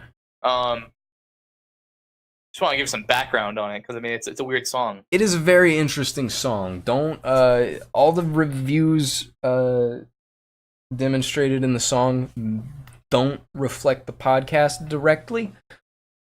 Yeah, or me, even though I'm saying it. Or Mazin. But okay, so the Great Unraveling, my band, we had an EP that came out in 2013. 13. I'm not sure if it was senior year or not, but I think it was 13. probably maybe 13. I'm not sure. And then we had other songs, and then okay, so we had that EP. Then we got lazy and we never did anything. But we had this song called, it was just like, we called it Monsanto, even though we had no lyrics to it. Yeah. Monsanto, for those of you who don't know, is a huge megacorp agricultural company. We're pro Monsanto. Yes. No, we are anti-Monsanto. And we're anti-Monsanto. All right. we're anti-Monsanto. And so we had this song sitting around. We kind of went to college. Our band kind of dissolved. And then one day I go back, home over summer, and Anthony's there. And we're like, bro, let's record it. So I recorded live drums. Anthony recorded the bass and the guitars. And then, so we didn't have a vocalist because Max was still at school, I believe. Oh, yeah. So I was like, I'll do it. Let's go. I've always wanted to be a vocalist. I can scream. Like, let's go. I can't really scream. This is my best performance I think I could have put on. And like, I do a decent job with the quality of screaming. But my throat hurts. I don't know the technique. I have no idea how to do technique with screaming. Yeah, be careful. And also, so I didn't have any lyrics when we were recording. So I was literally like, all right, play the first phrase. Yeah. And I'd like improv and I'd scream it. I'd be like, all right, cut. And I'd be like, all right, let me think of a new phrase. And then I just like off the top of my head. This was the summer of 2016, I believe. Yeah, 2016. Yeah. The date does matter. The date matters, yeah. And so we were in an environmental band. We have environmental lyrics, all of our songs. Yeah. So I tried to keep that flavor in the beginning, and then I realized it's just not for me. Because that's Max. Max knows how to do that. Yeah, yeah. And so I just made it into a pro. It evolves into a pro Second Amendment song. Yeah. Because like you need your gun to defend the environment. Of course. And then it goes into the only way we can keep our guns is to vote for Trump. Okay. And so it turns into a pro-Trump song, and Alright. So yeah, you can play it, Jack, and let me. We'll sync up. How about that? Yeah, let's sync up. Got mine loaded up at 000. We'll put this over here. Overlay this. Okay. I'm gonna play this at max volume, so obviously our commentary is not gonna go across to each other. Yeah, I won't talk during it. Okay. I'm gonna sit a little bit. I gotta pull my email real quick. Alright. This is also a rough recording. Alright. Yeah, it's a rough recording. But it's still edit it. Still not bad. We did add like a bunch of sound effects. It's pretty cool. Yeah. It's actually the most aesthetically pleasing Great Unraveling song. We were just having fun, Yeah. The only songs that like really compare to this are probably like Regrowth. And that's because I think Regrowth is our best song. Because of like Anthony's solo, really. Anthony's solo in that song really bangs. I'm not gonna lie. Bro, you're telling me. All right, I am downloading it as we speak. Alrighty. Okay, I'm ready whenever you are. Alright, I'll count us down. Are you good to go on go? Yes. 3, 2, 1, go. Every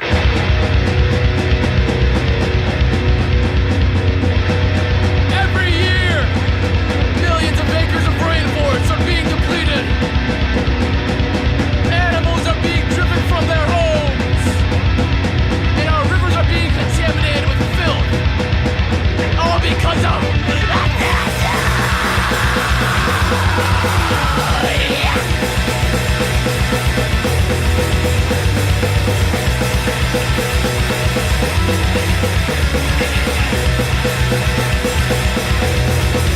Let's go!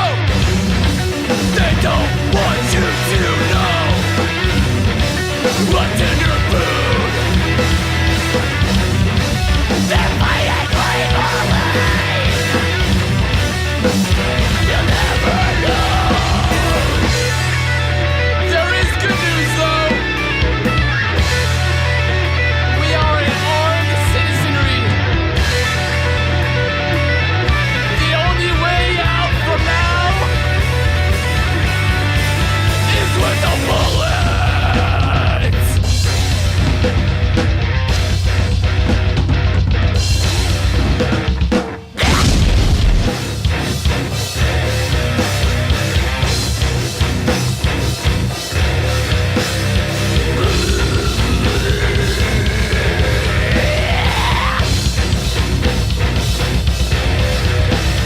Second Amendment! They're coming for our guns! Second Amendment! Shout out a million bricks! Second Amendment! They're coming for our guns!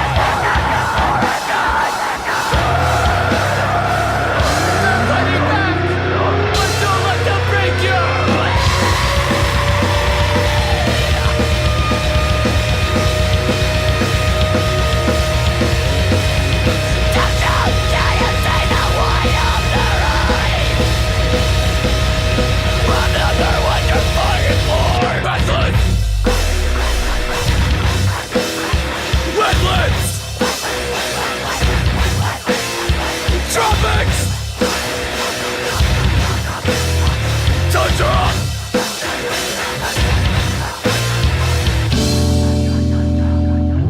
We may have lost the battle, but we haven't lost the war.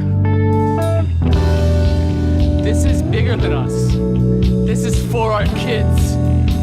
Now come on, say it with me. Trump 2016. Trump 2016. Trump 2016. Trump 2016. I'm not with her. I'm not with her. I'm not with her. I am not with her.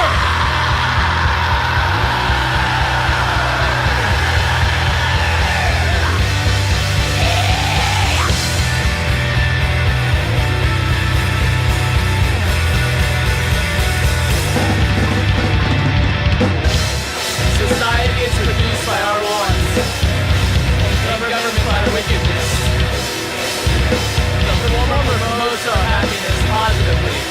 uniting our affections. The latter negatively by restraining our vices. The one in quarters intercourse. The other creates distinction. The first is a patron. The last a punisher.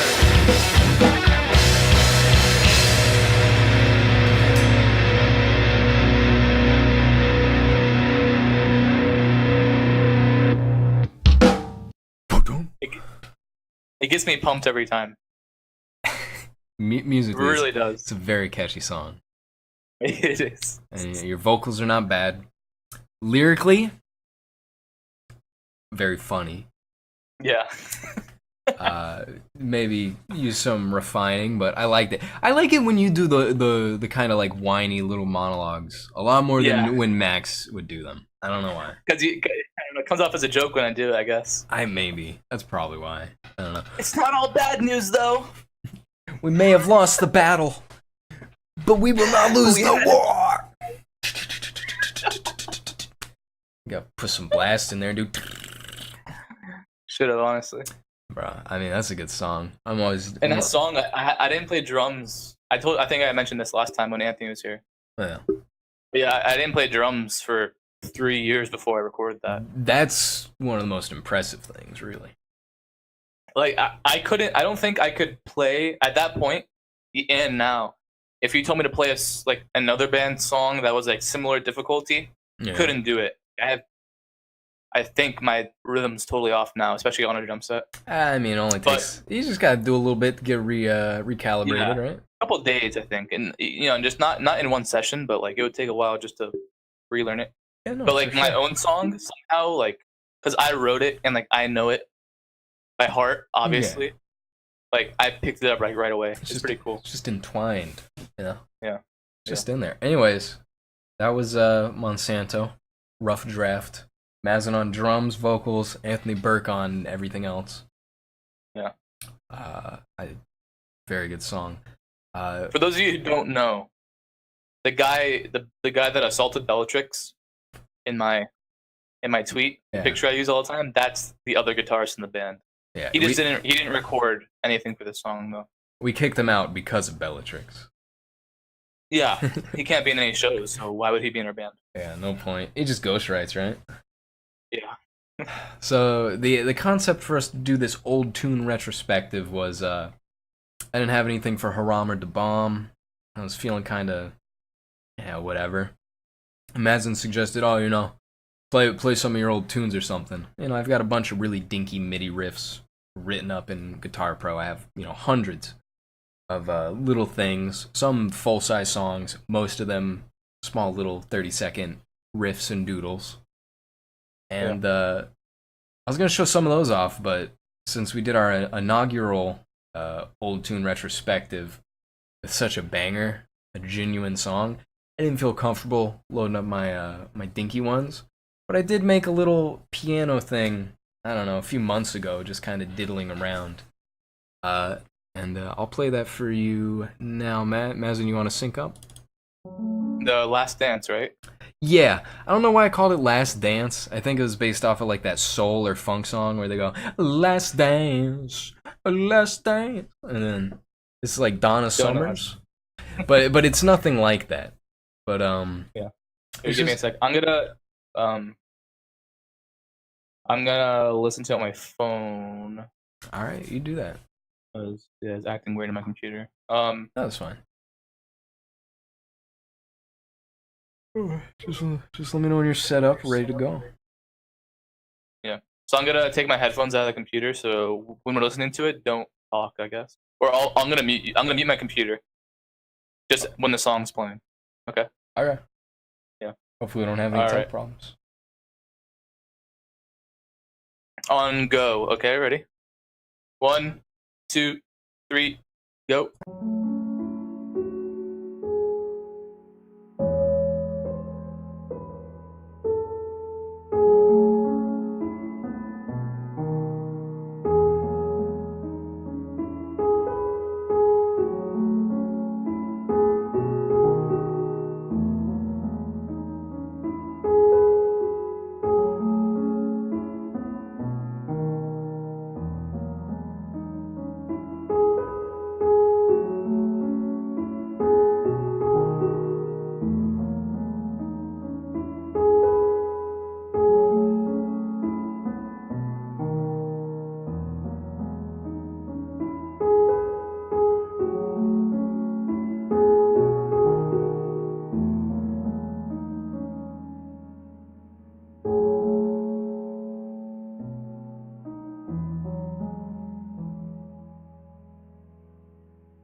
Bro, here, leave my headphones in.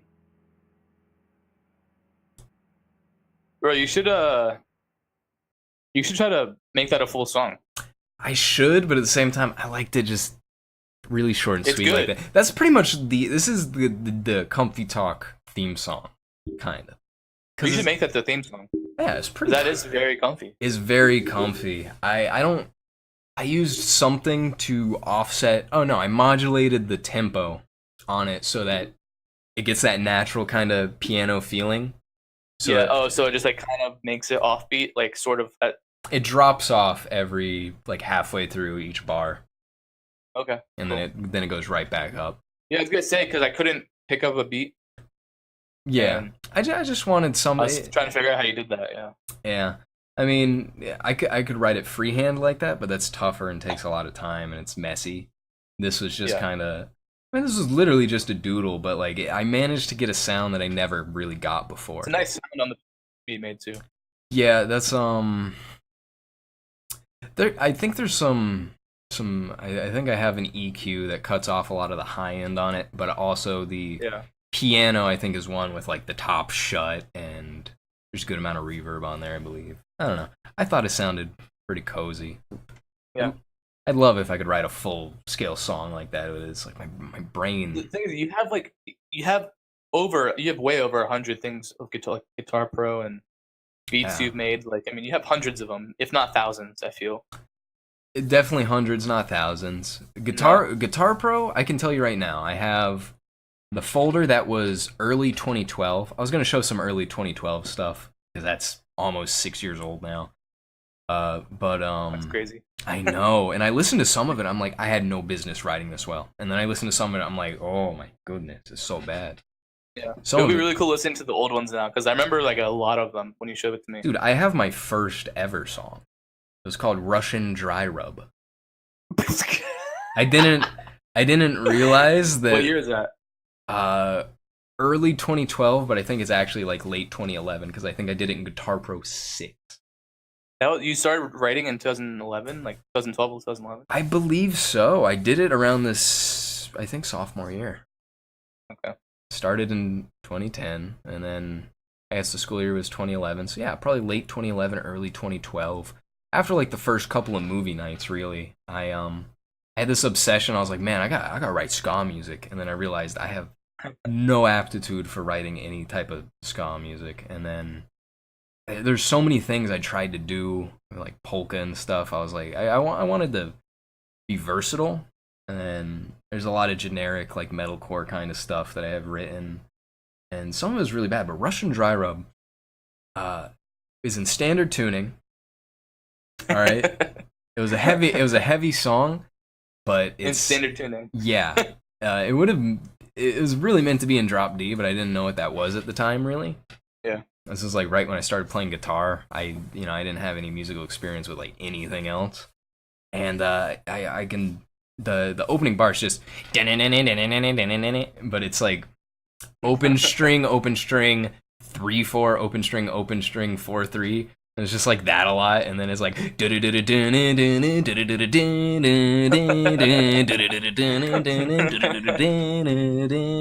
it goes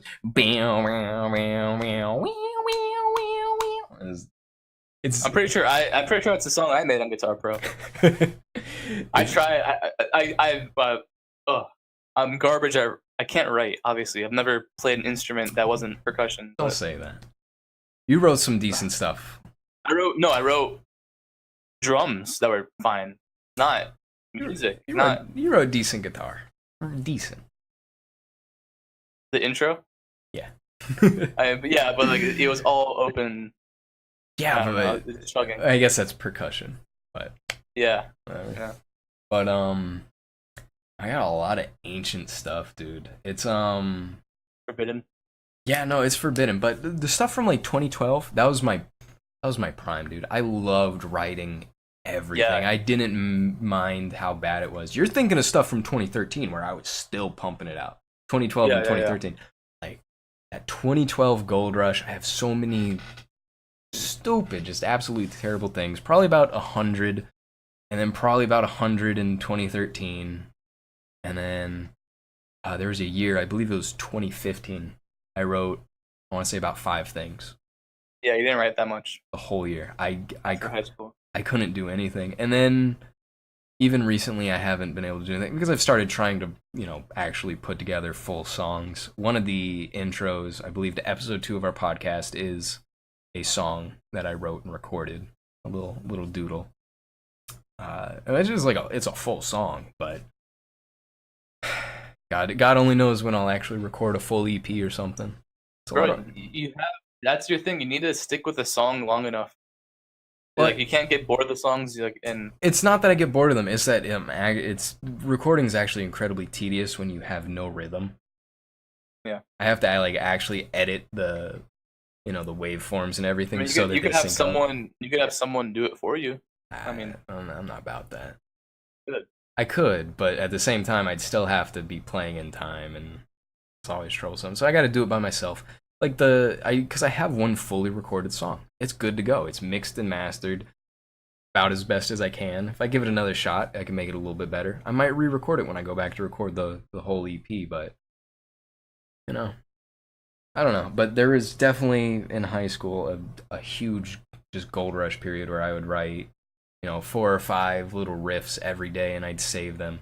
And they're really fun to go back to. And some of them I absolutely love.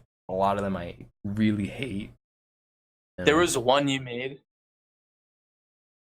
Well, with Anthony made one, the classical guitars. I didn't make that with him. Everyone always goes crazy about that one. That's literally just Anthony. Oh, really? Yeah, and then I made the second half where it got a little crazy. Oh, okay. Well, that one's amazing. Yeah. No, but there's also another one you made with an ocarina. Yeah, that was I believe that was Oxidation or Reoxidation. Maybe I don't remember the name. It has an ocarina in it. It was a decently sized one too. Very long string intro, correct? Yeah. Yeah, that's or is that it's Redox or something. I don't know. Redox. I had so many chemistry themed songs. So many of my titles are very cringeworthy in retrospect, but it's just stuff that you like. That song's not that great though. That's the thing is I listened to it back in the day. I liked it. I don't know now, but there's some stuff that I made back in the day that I used to send you guys, and you'd be like, "Oh, I'm not feeling it," and then I go back and listen to it. I'm like, "This is gold." I was a genius. It's a shame no one ever enabled me. It's just because I have a folder of some of this. I don't think I still have it, but I used to like the stuff you sent me that I liked a lot. Yeah. I just keep it. I still have all of it. I still listen to a lot of it, every so often. Yeah. Just to have fun. There was The Year Without a Summer, which was a combination of four different songs all put together seamlessly because they were all in the same key as stupid. Paint Chips, which was the intro was Paint Chips, which was absolutely really funky. Nice. Like a slap bass kind of thing? No, I don't think so. Paint Chips was purely it had a nylon guitar, and then it had a fantastic solo that sounded like a Metallica solo. It was it was just so good. And then the Regrowth Lounge version. I was actually going to show that one off today because the Regrowth Lounge version actually is fantastic. Yeah, it's very good. It's actually surprisingly good, and it's also one instance of me ripping off of Gymnopedy 1. Gymnopedy 1? Or Gymnopede. Oh, yeah. Gymnopedy. Gymnopede. Yeah. I rip off the first, 30 seconds of that. Yeah, I remember that, yeah. I had no idea either. Accidentally, yeah. Yeah, and it's crazy. It's the same thing with, it's a very simple thing, but open, on any string, open note, 3rd fret, 2nd fret, 1st fret, open. I didn't realize that was used in, literally everything, and that was always my favorite little thing, and it turns out Metallica used it, and I think For Whom the Bell Tolls or something, and then it's also, it's in everyone has used it, and I'm like, oh man, I feel like a chump. Yeah. Because it's very simple. Yeah, but you have a lot of hidden gems. Gems, yeah. I don't know. There's stuff out there. I don't know. I've never been compatible with people with music though, just because I don't have a very compatible style. I guess. I Yeah, don't you know. like to. The song, like your songs are like a lot of your songs are cool, but they don't have like a structure people are used to. That's You know what I true. mean? Well, that's what I've done And recently. also, you is like to be funky with your drums. I've You're just having fun with it. I understand, yeah, but yeah. like, I've toned down a lot. yeah. All right. Plus, when I don't actually have to physically play the drums, I can get wacky with it. Yeah. But it's like I like complex drums that are hard, but possible. I've Yeah. really in the past like few years really tried to make sure that my music is playable. Not necessarily by me, but by someone. Yeah. Because there's a lot of things that just actually cannot be played I mean, you might need it like Matt Halpern or something like to do the drums. periphery. Yeah, like. Well, But someone can do it. I've been trying to do legit polyrhythms. I've been trying out some funkier stuff that's not impossible, just nonsense. Yeah. It's fun. Like you have let's say just straight 16th notes on a hi-hat, and then on the kick, instead of having it on every 4 or whatever, instead of having quarter notes or something, you have that fake triplet sound to it, but instead of doing like, you do something, you just keep that up. Imagine, since we're going straight 16th notes on the hat, you have 16th note kick, rest, kick, rest, kick, rest, kick, rest, kick. So Okay, yeah. and then you can just keep that going for a couple bars, and it sounds so technical because it's stupid. When does it match up? I don't know. I'd have to open it up, but I might not be talking about everything correctly, but I know in there's something I wrote that you really liked that I did that, and then it worked really well in a song that was in 6/4 actually, and I think that worked 6/4? out. I think that worked out, yeah. Like when you actually have the full bar filled out, it just repeats like that. Like there's no stutter or anything. I don't know, but I really like goofy stuff like that. Like, it sounds good. It's just very tough. Hard to play, yeah. Yeah. I don't know. Anyways, that's enough music, I guess. We'll be back more next week with more music, with more sponsor-friendly music. Rev Up is not does not endorse Mazin's song, but they don't. They do endorse heavy breakdowns. Pennsylvania voted for Trump, so maybe. I never know. Yeah, dude, it's all business. I think if Rev Up doesn't reply to us about our sponsorship, I think our sponsorship next week, if the money doesn't come in, assumedly, yeah, the sponsorship should go to Damien, our #1 fan.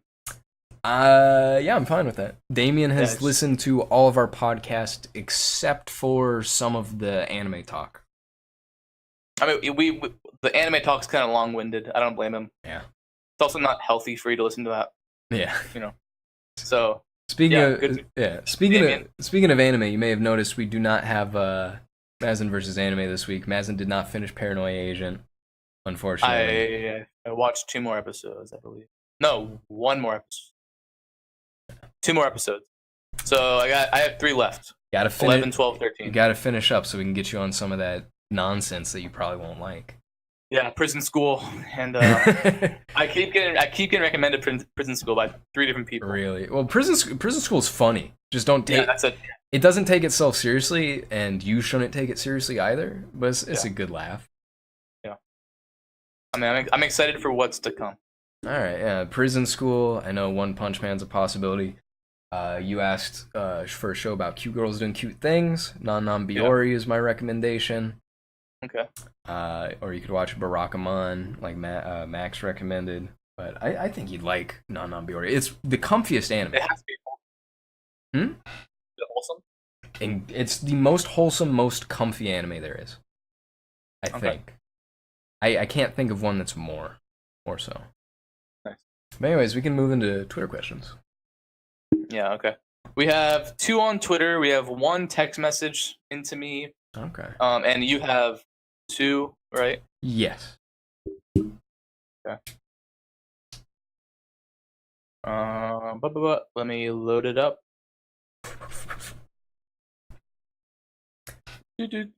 Yo, Rev Up, if you listening though, I will feature your product I had no benefit to myself. Just DM us. DM. We will whore ourselves for your product. Like, you don't even have to send me like a thing of like 40 servings, 30 servings. That's fine. You don't have to.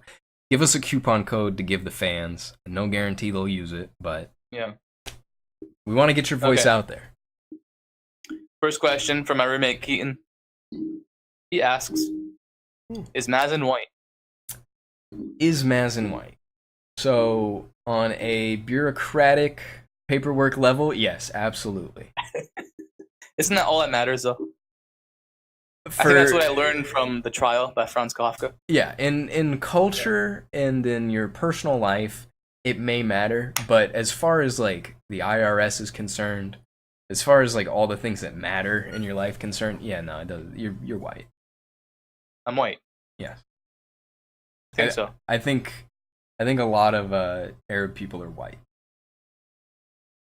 I agree that a lot of Arabs are white. Okay, so yeah, it's true. I am technically white.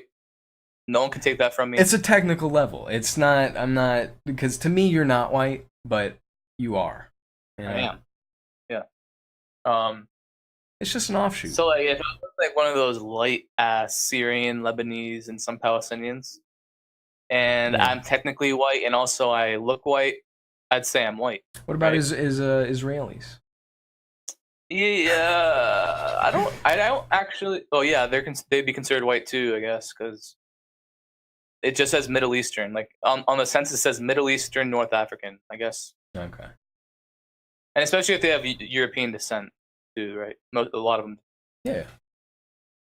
But like, am I white? I want to say no. It's kind of a paradox, right? I want to say no because I feel like I'm not, but I am. Yeah. You know, I am.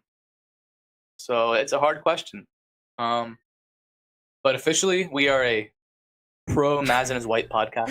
Okay, I was incredibly scared for a moment. So that's our official position. Mazin is white. Yeah. And he's also Arab. Yeah, it's two things. You can't. No one says you can't be both. Yeah, I am both. Exactly. Yeah. All right. Am I white? Is Jack white? Ooh. I mean, Eastern European, I guess, right? Some people wouldn't consider Eastern Europeans white. Well, I'm not Eastern European. I'm more like Central European. But you definitely are. Yes. You're definitely. I'm incredibly white, I think. I don't know. But I'm also from Arab. Steven. Former co-host. Yeah. Or guest, I'd say, not co-host. He was a guest. Yeah. Anthony was a co-host. He did great. Yeah. What is your favorite, fellas? Is it gay to be blank joke? Would you like me to? Would you like me to bring up your answer? Yeah, bring up my answer. So this is my favorite one, and then also the reply to it was hilarious. Yeah. But the original one is fellas, be honest. Is it gay to let your barber cut your hair from the back? And then the reply. Is it up also? Yeah. Yeah. My barber not allowed to line me up. How you gonna let another man make you look good? Yeah. My mom still cuts my. Will always know what looks best. The original response was, "Is it gay to let your barber cut your hair from the back?" And then the response was, "No, because if he cut it from the front, you get his meat on your knees." So.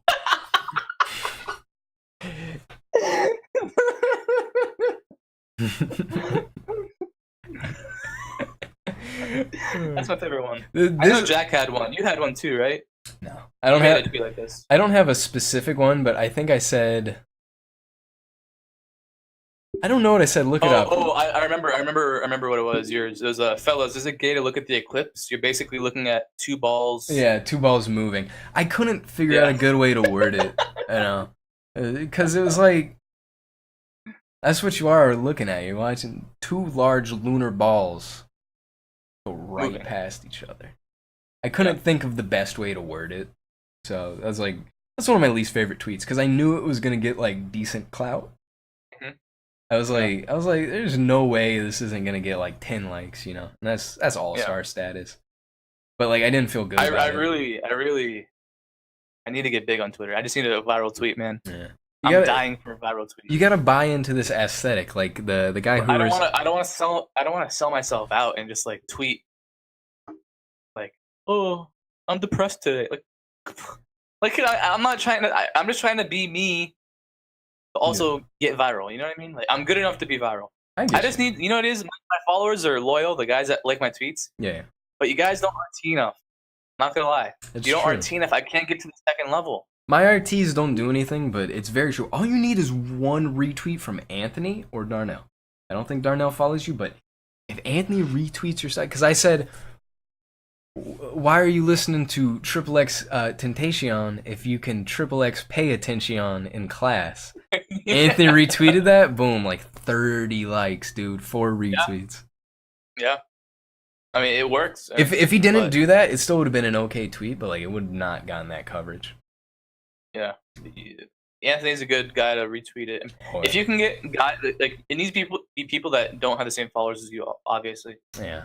Like if you can get Anthony and like if you can get 5 of your followers to retweet something. Oh yeah.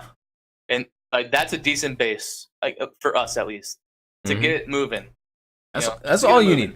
You know, and the thing is when Darnell retweeted like someone like Anthony, someone that's back home, someone at UF, someone at UCF, if they do it, they hit all those different locations. Good exposure. It could work out. Yeah. My tweet, I said, if my Uber driver don't drift every corner, that's an easy 1 star. Darnell retweeted that. I got retweet notifications for like 2 days afterwards. Really? Endless accounts that I don't know. Yeah. Yeah. And it felt good. I was like, this is what clout feels like. And I see lots of like our friends that like people I know that have had huge tweets. So Keaton had a huge tweet. Oh yeah. And yeah, sophomore year. He college obviously. Yeah. And he was talking to this girl, and it was during Halloween. And so they went pumpkin carving, and to ask her to be his girlfriend, he carved in his pumpkin, "Will you be my girlfriend?" Right? And so his tweet was like a picture of the pumpkin, and she was on the other side of the table, and she had no idea what the pumpkin said. You know, so it's like a little cute tweet, and like the caption was like, she has no idea, whatever. This is a recipe for maximum clout. Yeah, and he got like 50K retweets. And then he got stolen by Dory. Oh no! And he got stolen by all his accounts. And then it resurfaced this year for Halloween again. Oh no! And he got 50,000, 100,000 again. He got all his clout stolen. So all it's stolen. That's shameful, dude. But that's a good tweet. A good tweet. Yeah, not bad. But then there's also people. I don't want to say names, but I know someone who you may have seen it. She just got a tweet that had 50,000K retweets or 50,000 retweets, and like she didn't do anything. She just took a screenshot of her. Yo, what's up? What? It was Jared's "Yo, what's up" tweet. Oh, all she did was take a screenshot of her text messages, and it was really funny. I saw that. I liked it. You did. It's right? got 50K now. It had 600 something when I saw it. No, it's huge. That's funny. And yeah, 50K, and it was funny. But she just took a screenshot of her text messages. It's funny, but it's zero effort. It's just a zero effort. Yeah, it's good for her though. Good for her. I don't want to seem like jealous. Of course, no. Congratulations, but it is just kind of like the universe kind of aligned and gave you a golden egg. Yeah, and you guys got guys like me who make fun of Bellatrix and Chris, and nothing happens. Yeah, like that got like 15 likes. I mean, that should be big. I mean, come on, that should be big in Gainesville at least. It should. It really should. We need a meritocracy on Twitter. I know. It's a shame. What's the text message question? Oh, the text message one. Okay. This is from my friend Matt. Oh, okay. Long time. He's a loyal viewer. Also, he should be a sponsor. Does he watch? Yeah, he does. He does. Okay. That's good. Okay.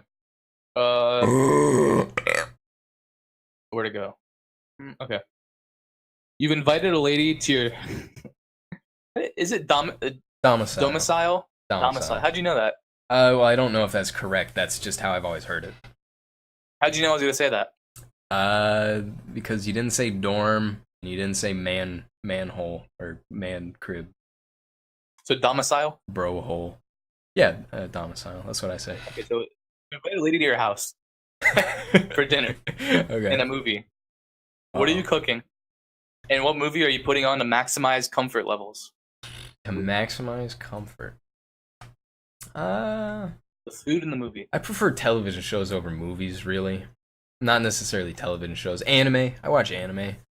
But would you put anime on though? Yeah, probably. Are we talking about general, or are we talking about my goth GF?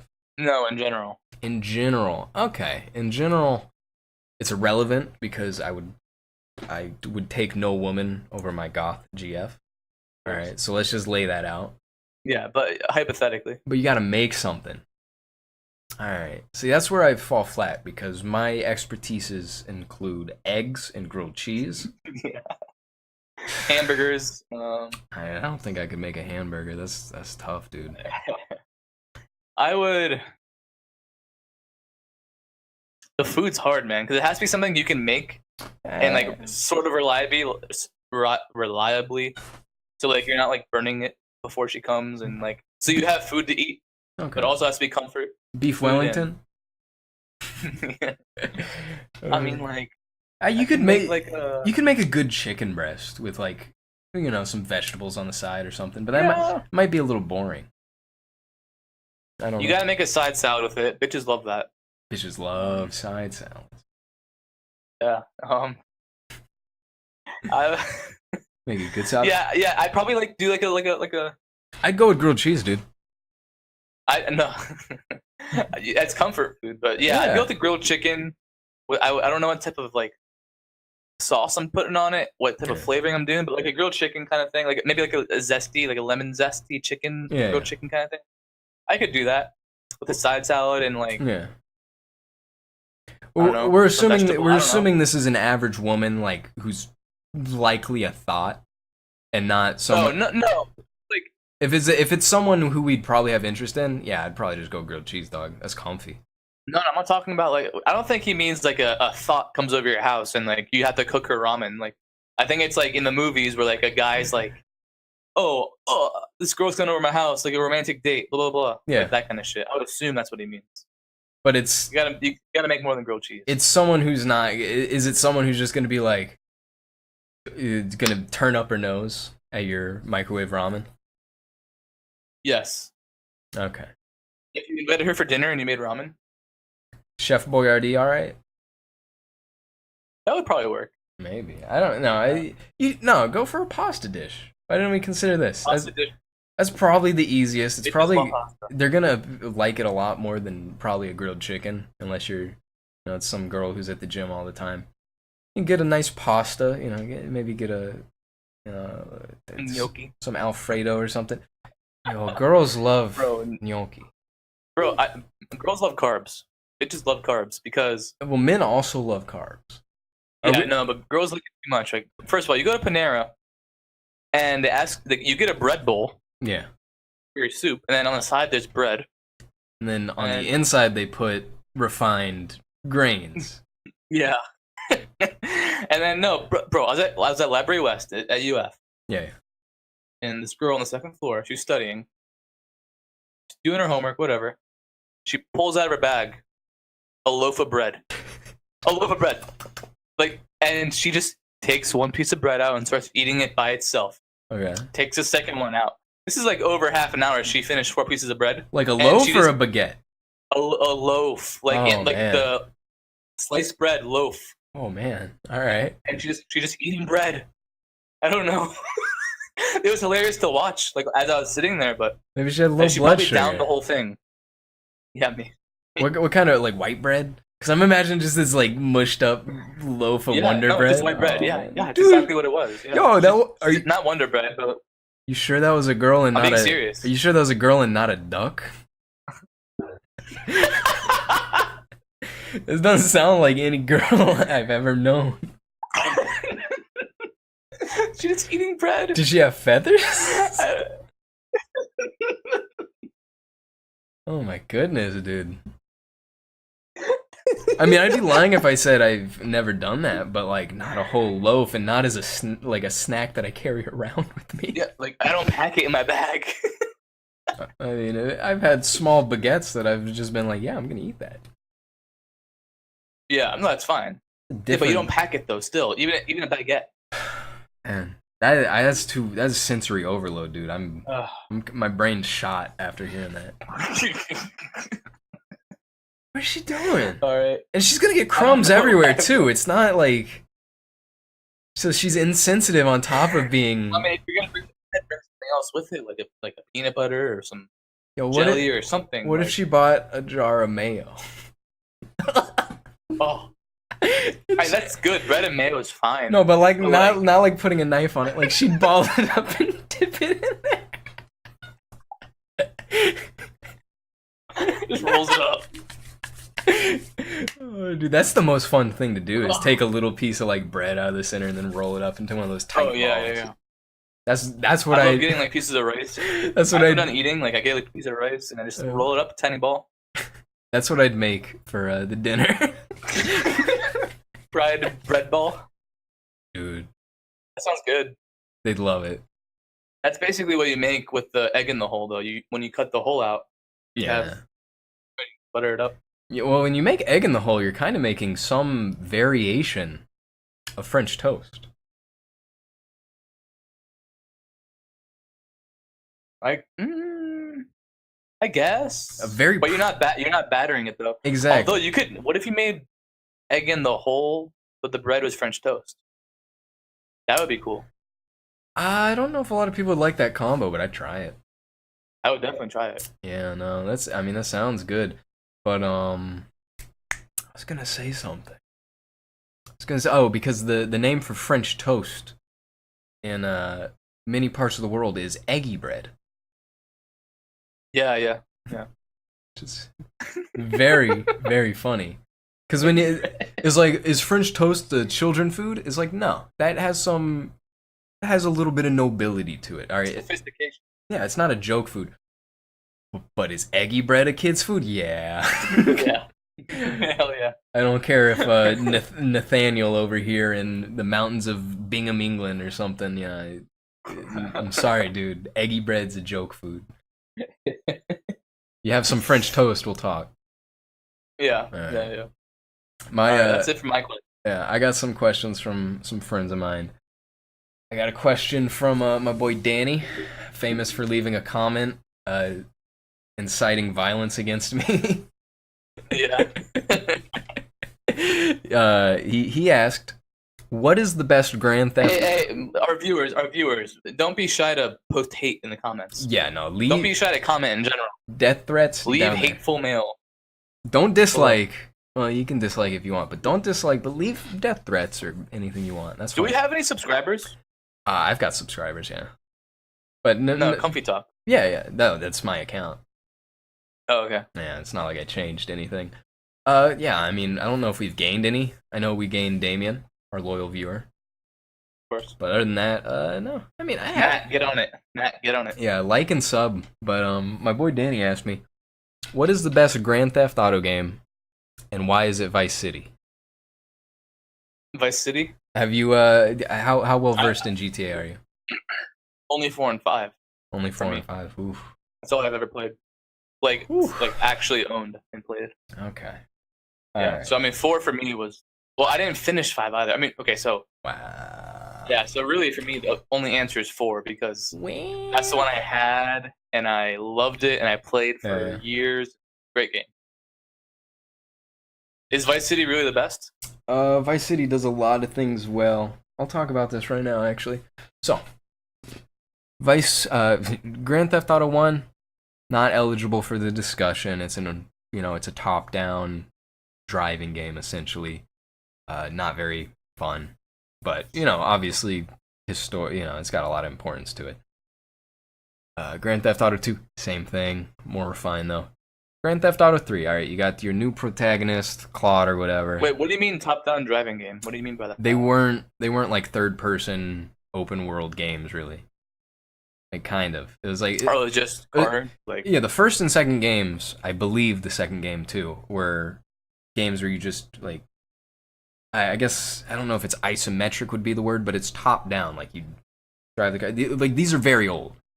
These are, you know, I think before PlayStation 1 and such. I think GTA 3 was on PS1. I'm not sure, but they're old games. It's just like an overhead view. They're not similar to GTA 3 and onward at all. Yeah. Okay. So I'm just the main thing I brought them up is to put them out of the discussion. Okay. All right. GTA 3. For my nose itchy. Oh. I'm sorry to hear that. GTA 3, you get this. This is their first kind of break into 3D, really. You got this new protagonist, Claude. I didn't play GTA 3, but most people tell me, it's good. It's a good game. As far as I can tell, the story's not too compelling or anything. It was just the first like modern GTA game that we know. Then we got Vice City, San Andreas, and you got Vice City, Liberty Stories and stuff on the PSP. I'm not counting any of those. We're counting the big releases, no Chinatown Wars or whatever. San Andreas, Vice City, absolutely revolutionized GTA, and Rockstar has consistently put out good games. They're very good about this. Those were all open world. They were, fantastic. After San Andreas, you've got 4. 4 was the first new generation one on the PlayStation 3, and then you got 5, which was on PlayStation 3, PS4, PC, etc. I have right over here, GTA San Andreas. You can't really see that, but yeah, you can see it. It's one of my favorite animes. It's up there with my other ones. But Vice City does something better than all the other Vice Cities, but mechanically it is not the best. I cannot say that Vice City is the best, but it does so many things better than the other games. First off, radio station. All right. The thing about Vice City is that all the radio stations were good. Didn't matter what you were on. If you didn't like R&B, you didn't like hip hop, you didn't like hair metal, you didn't like new wave, synth pop, or anything, it didn't matter because all the songs were good. All the songs were catchy. Had this great 80s, 90s aesthetic, early 90s, but 80s. And it's also in Miami, essentially. It just had such a good look to it. It's aesthetic. It's vaporwave. It was the precursor to vaporwave, really. The music stations are so good. My personal favorite's Wave 103. All right, Wave 103 had such bangers. It had Iran by Flock of Seagulls, 99 Red Balloons. The German version had Kids in America by Kim Wilde, had a bunch of really nice European songs, like Poison Arrow by ABC, I believe. Just some really catchy stuff that when you're driving around in what is supposed to be a Lamborghini Countach in the game, but it's modeled a little weird. You're driving around in that, just running people over. It does atmosphere better than any of the other games. Now the thing is that San Andreas was just a straight upgrade in everything other than tone. All right, because now you've got what is a better story, a more relatable protagonist. So much bigger world, insane customization on the cars, all this other stuff. It's really good, and you got a nice story, and it's very fun. It's not nearly as hard as Vice City. Vice City was a pretty challenging game. Had a bunch of really dumb missions where you're flying RC helicopters and stuff that you had to do. You die very quickly. San Andreas was a little bit more toned down. It introduced stats. Your character would get fat. CJ would get fat. But overall, because GTA 4 really mastered kind of the story part. The thing about GTA 4 has no good. It doesn't have a good soundtrack really. It's got one of the better. Right. Yeah, it's got one of the better themes. Like the theme songs, but for the most part, a lot of people didn't like it. They felt that the driving didn't really work too well, but I absolutely love GTA 4. GTA 4 is very fun game. Yeah. Problem with GTA 4 is that GTA 5 is just a straight upgrade. The thing is all the GTA games have gotten better mechanically. That's just the nature of time and game development. I played a lot of GTA 5. The thing about GTA 5 is that the story is alright, but like they put way too much focus on multiplayer because they want money, and they made a lot of money. And so after you're done with the single player, it doesn't feel fun to mess around at all. I personally, I've never found it fun to mess around in GTA 5 compared to any of the other games. I mean, 4 I played a very long time after I finished. Yeah, no, it's fun, but the thing is, like, when you beat GTA 5 and everything, you're supposed to go straight into the multiplayer. That's what is assumed, is, go have fun with your friends and everything.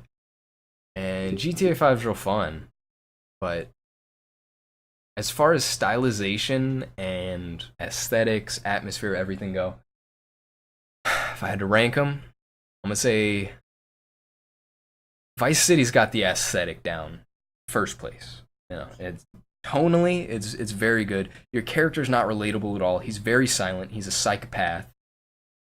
You don't relate to him at all. The storyline's all right, but it's literally just Scarface. But it's you feel it's very immersive. Yeah. Then I'd probably give it to GTA 4, then San Andreas, and then I'd probably say GTA 5's got a better feeling than San Andreas. Maybe, I don't know. San Andreas was really good. I played all of these games a lot. It's hard for me to rank them when they're all good. But the only one I feel comfortable speaking on is 4, because 5 I had on 360, and then my 360 broke like midway through the game, so I just never played it again. Kind of sad. GTA 4 is really good, and it has a good. Could I download like Vice and San Andreas on my computer and play? I guess I could. Yeah, they might run all right too. I don't know. Vice City would 100% run well. It's just it doesn't control well with a mouse. You'd have to look into controller compatibility. Yeah. Right, which most 360. I want to play them. Yeah, no, they go on sale for real cheap, few dollars. Yeah. But it's hard for me to rank them. Why is GTA Vice City the best one? It's because it feels the best. Because mechanically it's worse than all of the other ones, other than 3 and the ones before that. Are the worlds in Vice and San Andreas as big and intricate as in 4?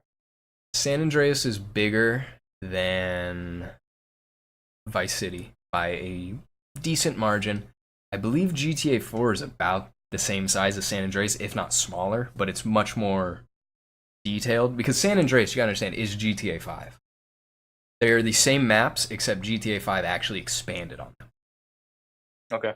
So San Andreas was absolutely massive at the time, but then like you look at GTA 5 however many years later, probably like 10 years later, it's like triples it, quadruples it, almost probably 5 times bigger. It's massive. GTA 4, I think, actually had a pretty small map. I don't know. It felt big to me because I had nothing to.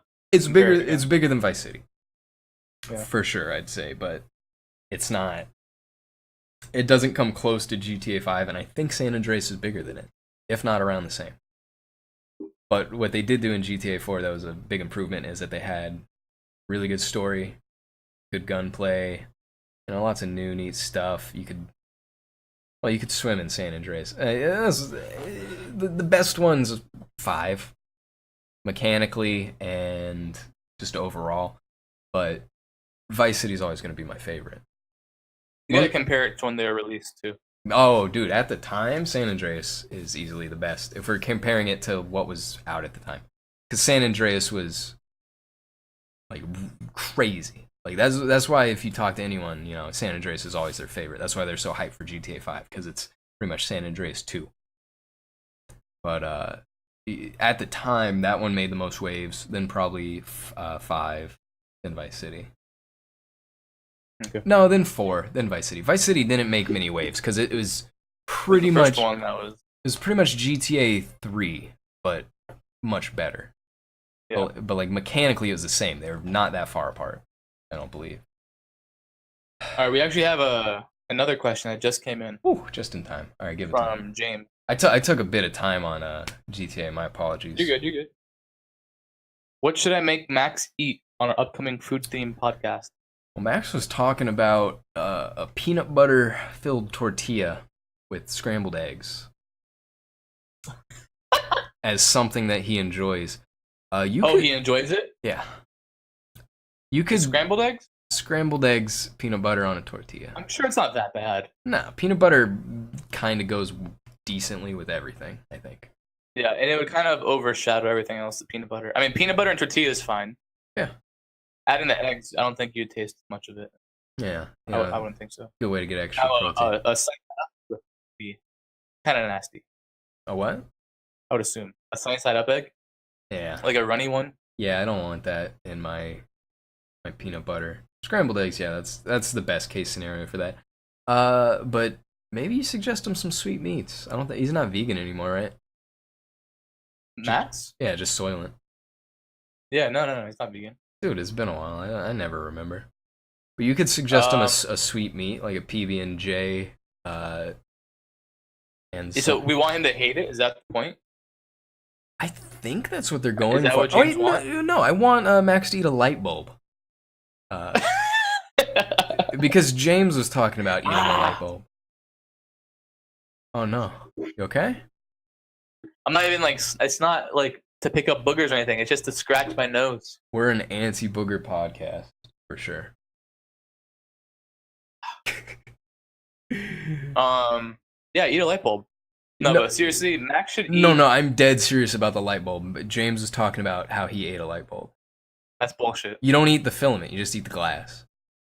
That's bullshit. No, people have done that. It's not that. Why? Not to eat it, dude. That's my suggestion. Is I want Max to eat a light bulb. If he's too much of a little baby back bitch to eat that, I'm gonna say a sweet meat PB&J salami with cheese. Yeah, peanut butter and jelly, turkey salami, and Swiss cheese.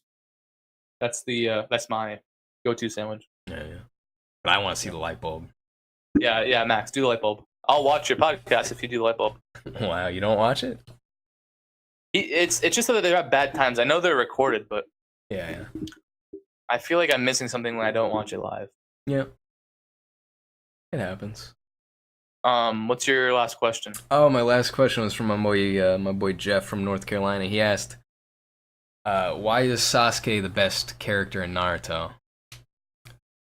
I'm gonna keep the Naruto talk to a minimum, but the thing about Sasuke is that Is he actually the best character? He's probably technically the strongest. That's not like a deity. But no, he's the most poorly developed character in all of Naruto.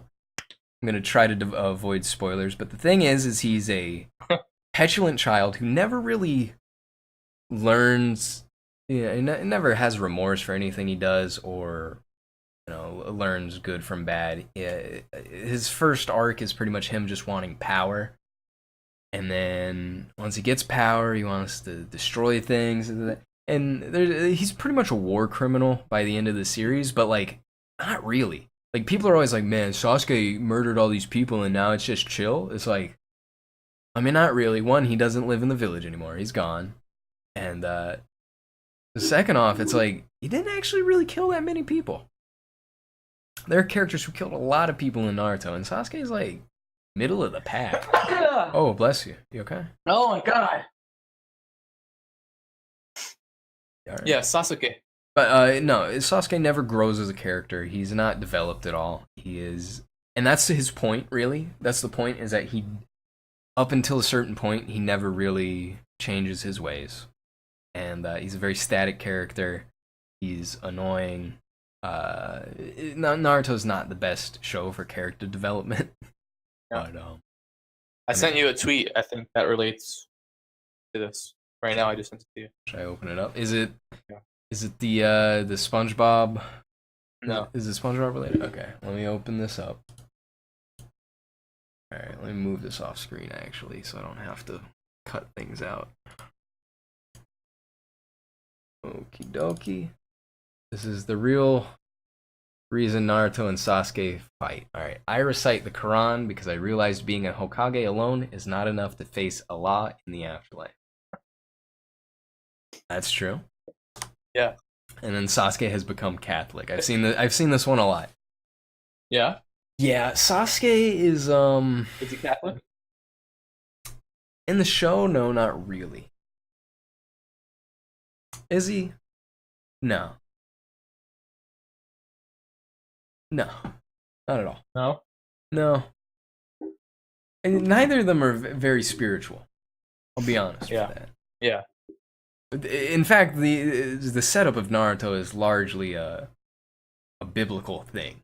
It's spoilers for anyone who's not like more than halfway through Shippuden. Go ahead and skip like a minute ahead. I won't be talking about this, but I'll tell Mazin just to elaborate. Sasuke and Naruto are reincarnations of the two great brothers who were descendants from pretty much the creator of the world, the God, essentially.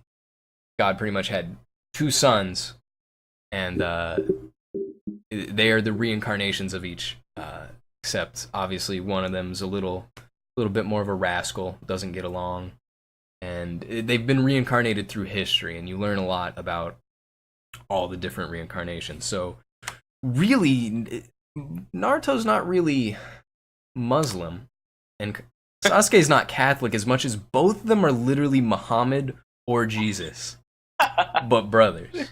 Well, they're Cain and Abel. Kind of. Why kind of? They have that kind of dynamic, but like, they're not supposed to be, one of them's not supposed to kill the other one. Okay. So they don't kill each other? Yeah, so Naruto's literally pretty much Jesus, and then Sasuke would just kind of be like Shadow Jesus.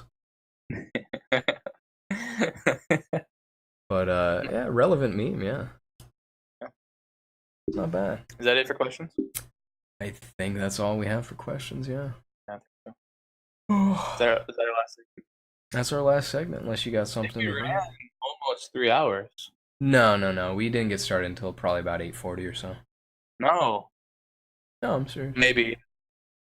We're probably a little over 2 right now, if I had to guess. We're definitely over 2. Do you think so? I mean, it's 11:07. 9. Yeah, we're a little over 2. You want to do some rambling?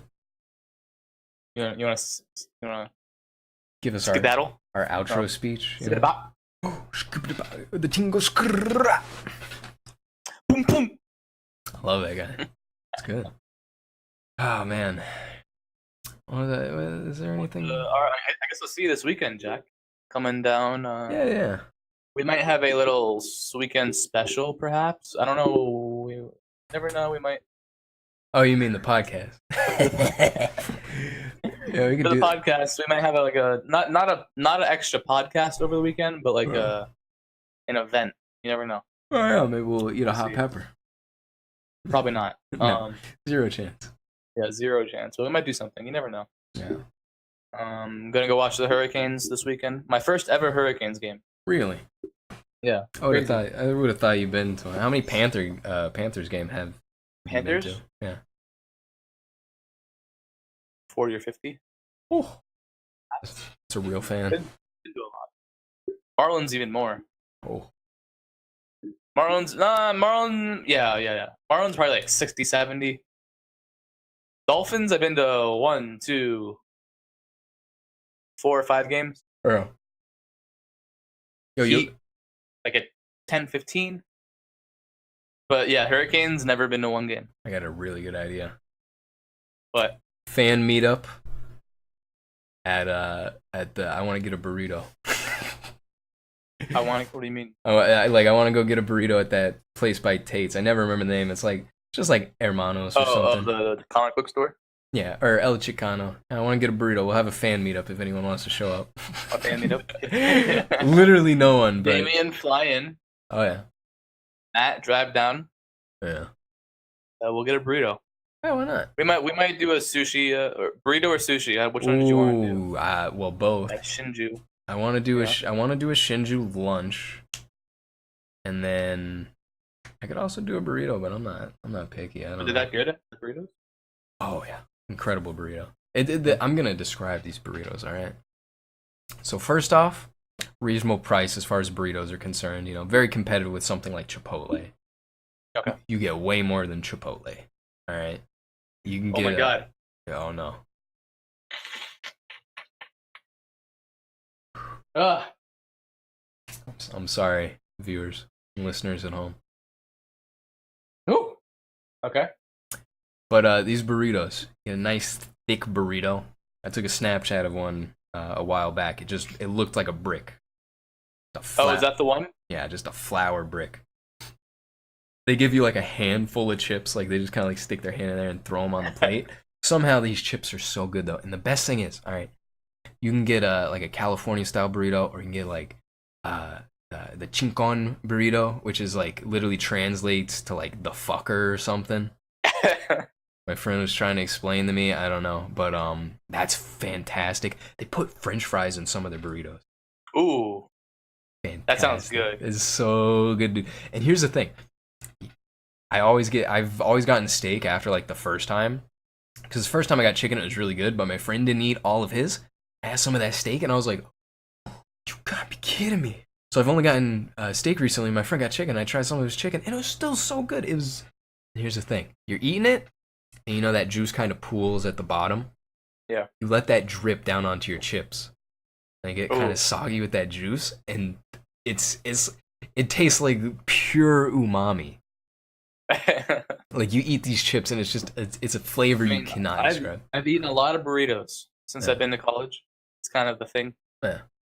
So you're hyping this up, and like I haven't been hyped for a burrito in a long time. Have any blown you away? No. All right. Well, if anyone's gonna blow you away, it's probably this one, and if it doesn't, it's a burrito. Yeah. I don't want to get you too hyped. I really like that place. But also, I was at Shinju recently. I ate that sushi that had the little octopus on it. They got a little octopus. Little baby octopus. Yeah, it didn't taste that bad. The octopus is good. It's just it's kind of hard for me to get past the idea of eating it. Is it fellas? Is it gay to eat the chicken nuggets at Shinju? Because you're basically eating cock. They have chicken nuggets. Yeah, they've got over like the meat aisle, far left by the hibachi. Yeah. If we're talking about the same one, yeah, they got a little thing of chicken nuggets. They literally just taste like McNuggets. I didn't get one last time, and it's bad because it's a ritual. But I always eat at least one chicken nugget. I've never had a chicken nugget. I mean, I don't think Shinju's the place for that. Well, they're there for like when families go out with their kids. Yeah. But I like to get two. I like to get two. Put my chopsticks in them, and then I got like little feet. Have you had the attendees at McDonald's yet? Yes. Are they good? They're chicken tenders. So they're good. They taste like a chicken tender. Like you go to Applebee's. Like a Chick-fil-A chicken tender? No. No, not like a Chick-fil-A one, because Chick-fil-A is something on a different level. I'm talking like you go to a diner, you go to Applebee's or something, Chili's, and you get a chicken tender. That's what it's like, kind of. Okay. They're not bad. Because I wanted to order them, but the one near my house, they're out for some reason. I don't know why. They're higher quality than I expected, but they're not like anything special. It's just if you want something different than a chicken nugget, because they're very different in texture. Yeah. I'm getting into the chicken nuggets more. I used to hate them. New sauces. Oh yeah. Chicken nuggets are better. I love me some nuggies, dude. Yeah. Nuggies are real good. Down a 25 pack right now.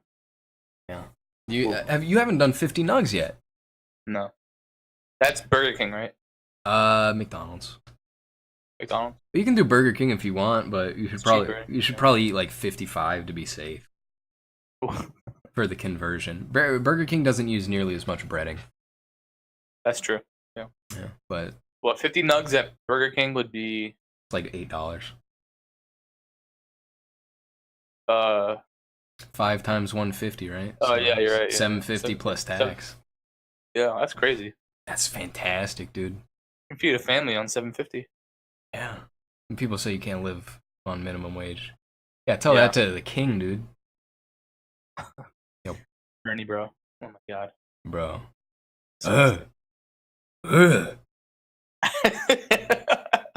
That's not me being disgusted by Bernie. That's No, that's your Bernie impression. that's Bernie making a guttural noise. Ugh. He's like a old school monster, you know. He comes out of the coffin. He's like, ugh. Nice guy, I'm sure. Yeah, I'm sure he's a nice guy. All right, we can do a little parting message, I guess. Lay down some education. Diet Pepsi. Diet Pepsi, Yankee Candle, and Rev Up. Rev Up. And who was our other sponsor? Midway through, you said something.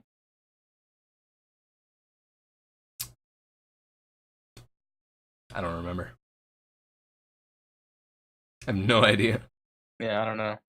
But yeah. Yeah, Yankee. Rev Up next. We got Damien next week or Rev Up. Yeah. We'll do Matt the week after or Rev Up, or the girl from New York. Hell yeah. Or anyone who Venmos us money, we'll put you on. Yep. Just let us know what you want. If you just want like a picture of yourself, or if you want us to like put your address on here. Yeah. You know. In your Facebook and social security. Yeah. Man. Let us know if you want to. Oh, let's check the poll. Oh yeah. See what people are saying about Rev Up. Meanwhile, they've already filed a suit against us for libel. Yeah. Oh, Rev Up replied to us. Oh God. What did They say? said, "Sounds incredible." Muscle emoji. I don't know what that entails. I feel like they're not taking it seriously. Yeah. Okay, so the poll, we had 10 votes. Oh yeah. So it's a good enough sample. I'm gonna say 7-3. Random sample. No to yes. 7 to 3. Yeah. Should Jack take pre-workout before running? 60% no. Oh man, that's close. 40% yes. So if you just swung one more voter, you could have tied it up. Yeah. I mean, that's not bad. I expected a landslide against me. It's really not that bad. It's just. You know, Yeah, it's not bad. I'm not. I mean, you might die, but it's fine. Yeah, I'm not running the Moab, dude. 238 miles with no, or with 30 minutes of sleep. Yeah. That woman's crazy, dude. The Moab is the bomb they dropped in Iraq, isn't it? That's what they called That's it. Yeah. the Moab, right? Yeah. It's been used long before that. It's a joke, really. It's just one of those scary terms, you know. The AK-47 always kills 47. That's crazy. The AKM always kills mini.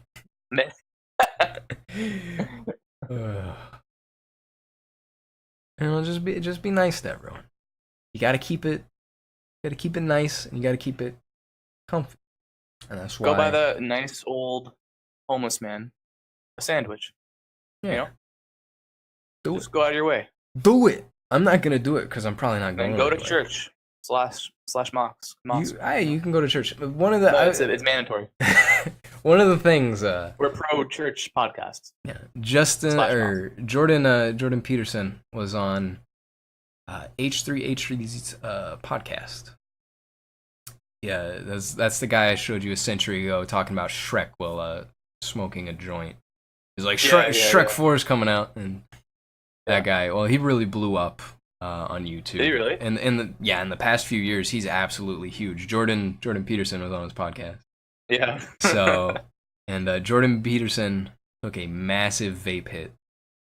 Really? Yeah, because that's the thing is they got this big old thing that it's like a giant machine. It's a big vape, and that's funny. People come in. It's like you gotta take a hit of the vape, and It's like hot ones. Yeah, Jordan said something that really stuck with me that I think is very important, and that when he was doing it, he was like, yeah. He was like, they were like, hey, do you wanna do this? It's a kind of a tradition. He was like, yeah, of course. Rituals are important. And he took one of the fattest rips ever, no coughing or anything, just like a champ. And that really stuck with me. That rituals are important because rituals are different from routine. Routine are every day, all the time. Sometimes they overlap, but rituals, having something that is meaningful to you that doesn't necessarily have any, actual functional value or meaning, is kind of like that Nietzsche thing where it's, you gotta find meaning or apply meaning where you can, If we're gonna assume a nihilistic view of the world where nothing matters, create your own, meaning wherever you can. I like eating oranges in the shower. He does. He's not joking about that. It's an incredible thing. I recommend everyone do it. Actually, if you don't want to go buy something for someone like a drink or a candy bar, and just or talk to someone, anything. If you don't want to do that, eat an orange in the shower because it is cathartic. It's a ritual, and it's kind of becoming a routine with me because that's just what I like to do. But really, it feels rewarding. It feels freeing. It doesn't have any of the downsides of eating an orange elsewhere. You can just peel it, throw it right down there by the shower drain, and then pick it up later. If you can get one full peel, that's no big problem. I keep the garbage can. That's always the goal. Yeah, I keep the garbage can right outside the shower, so even if I don't get a perfectly clean peel, I just throw it all in there, and then there's no cleanup, and it's rewarding. And the more rituals and traditions that you can establish for yourself, because they make you feel special in a sense. They make you feel like, you're doing something at least. It's nice. I recommend everyone develop some sort of pattern or habit that's good for you. Something that's not self-destructive, obviously, but it can't be something that's empty. Because I do it typically if I'm showering and I'm eating an orange. It's after I just ran for, 2 miles or something, right? Yeah, it's a reward. It's a reward and it's a ritual and it combines. I recommend everyone eat a orange in the shower. I'm gonna try it. I'm gonna buy orange just for that. Do it. I cannot recommend it more. Yeah, it's great. And then, yeah, that's really it. I like to do a little last minute ramble. Comment underneath. Eat an orange in the shower or not? Whether it's weird that Jack does. Yeah, hashtag Orange Gang if you're on board with me. Yeah. Like, subscribe. Don't follow Ali on Twitter.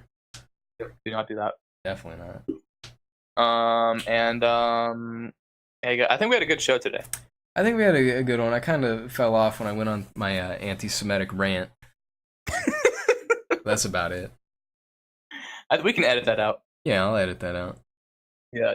I mean, we've gone on like 4 anti-Semitic rants over the podcast, and we edit them out all the time. Yeah. So no one's noticed yet.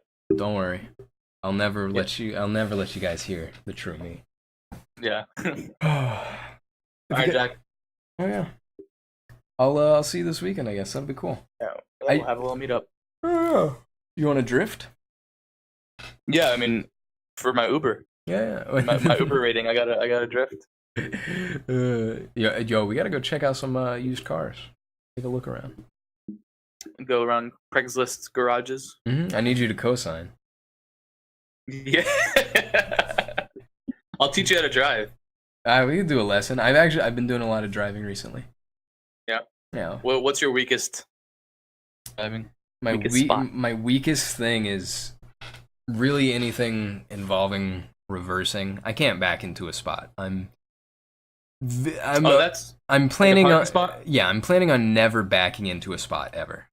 No, that's normal for someone starting to drive. I felt sketchy ever backing into a spot, and I learned eventually. You learn it eventually once you get more comfortable. That's not something that's necessary either. Not to mention, I also recently have been practicing on my dad has a little Chevy S10 truck, right? Yeah. Except it doesn't have a Chevy S10 motor in it. It has a 2005 4-wheel drive Silverado 6-liter V8 in it. Really? And so you press on the gas a little bit and it just goes, you just jump. It's ridiculous. So I've been practicing on that, so that's fun. Have you parallel parked yet? It's funny. They don't make you do that on the test, and I don't plan on really ever doing that. It's not hard. It really. I don't know why No, it has no, such a bad. It's a not bad reputation. It's really not yeah, hard. I don't believe it is. It's just it's not on the test, so it's not on the priority list. Yeah, really. yeah. But On the test, they make you go backwards, right? Like For, just in a like- straight line. yeah, I think so, and I'm really nervous about that part. Just don't. The only thing you have to do then is make sure you're going straight, and Yeah. do not touch the gas. You're not supposed to use your gas when you back up. Yeah. I don't. Unless I really want to. 3-point turns, I'm pretty good on. Yeah, that should be chill. I can whip one of those out real good. Yeah. Stop signs. Make sure to stop at your stop signs. Obviously, That's kind of tough. it is. You have to think about it. They make you just go around like a parking lot, right? For me, we actually did it. We went out for mine, like a neighborhood street kind of. Oh, the neighborhood's not bad. But I did it with driver's ed, so we kind of did it differently. Okay. But I think with normal ones, they have like their own simulated like street. I'm nervous, in a parking dude. lot. I might take that test this week. I don't know. Do it. I might Do it, bro. might take it Friday. If not, I'll take it next week or the weekend. Yeah. How How much is it? to take the test? Yeah. Is it cost anything? Probably like $15 if I had to guess. I don't know. All that bureaucratic stuff costs something. I don't know. Yeah. If it doesn't, I don't care. That's fine. But leave a comment if you have a car I can buy. Or if you want a cat. Leave a Oh, comment. dude, the cat. That's gonna be one of the sponsors soon. Cause like, that thing's gotta go, dude. It's too nice. Yeah.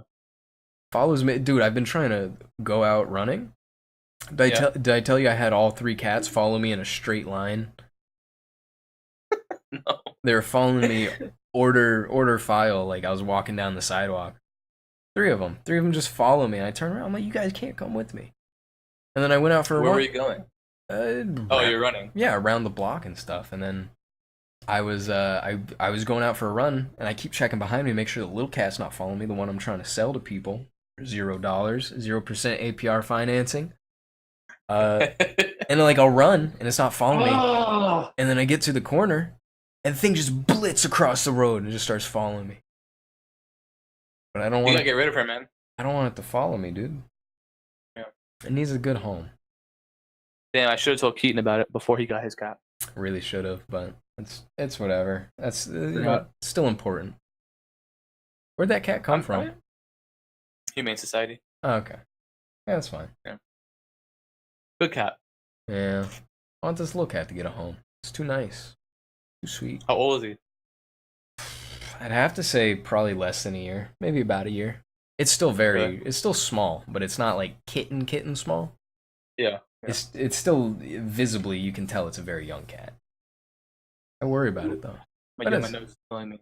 Alright, well, Mazin's gonna go deal with his sinus I infection. cut off my nose. Oh my god.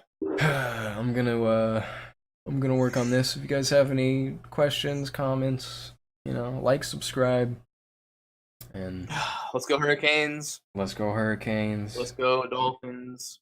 Let's go Dolphins. Let's go Giancarlo Stanton for MVP. Let's go John Carlos Stanton for MVP. Let's go Panthers. Yeah, we're pro Panthers. Pro Panther podcast. And let's go Heat.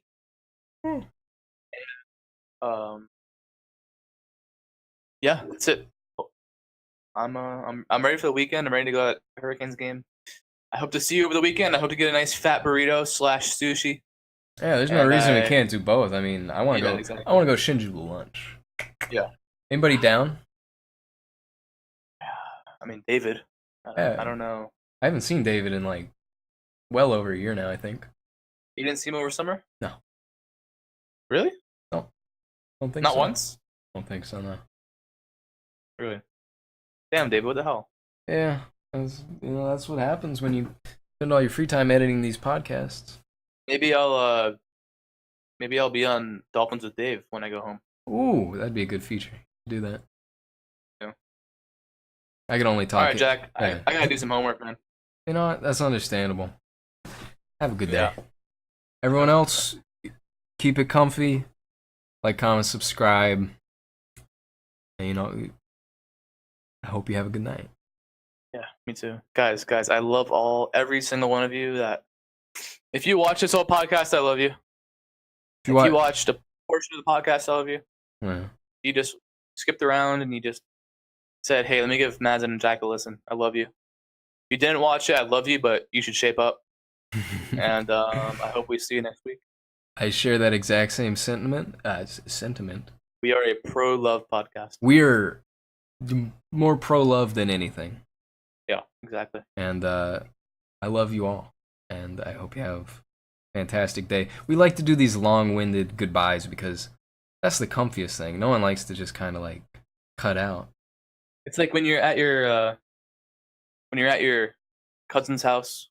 Yeah. When you're really young, and your parents say, "All right, we gotta go." Yep. At least Arabs, they do this all the time. And then you like, spend 30 minutes just kind of saying bye. Yeah. Uh-huh. And then so you're downstairs. You're like, "Are we leaving?" They're like, yeah, we're leaving right now. And then they spend half an hour saying bye. So you go back upstairs and you play a little Halo with your cousin. Oh yeah. And then your mom yells at you like, "I said let's go," and then I'm like, "You guys haven't left yet. I'll leave when you guys leave." But that's comfy. I remember those goodbyes. This is very because they were very drawn out. Thanksgiving's very comfy. Oh, Thanksgiving is the most comfy podcast. Podcast? The most. I love Thanksgiving, man. What? I wish I celebrated Christmas because they might be also just as comfy. Yeah, most people probably say Christmas is comfiest, but I like a nice Thanksgiving. I mean, Thanksgiving dinners. Oh yeah. Everything about it. It's all determined if the weather's good. That's the most important thing. Yeah, it's true. It can't be hot outside, but very true. Anyways, that is that. Comfy Talk episode 5. Maybe we'll have a little special or something this weekend. If not, it's whatever. Keep it real. Keep it comfy. Let's go. Bye.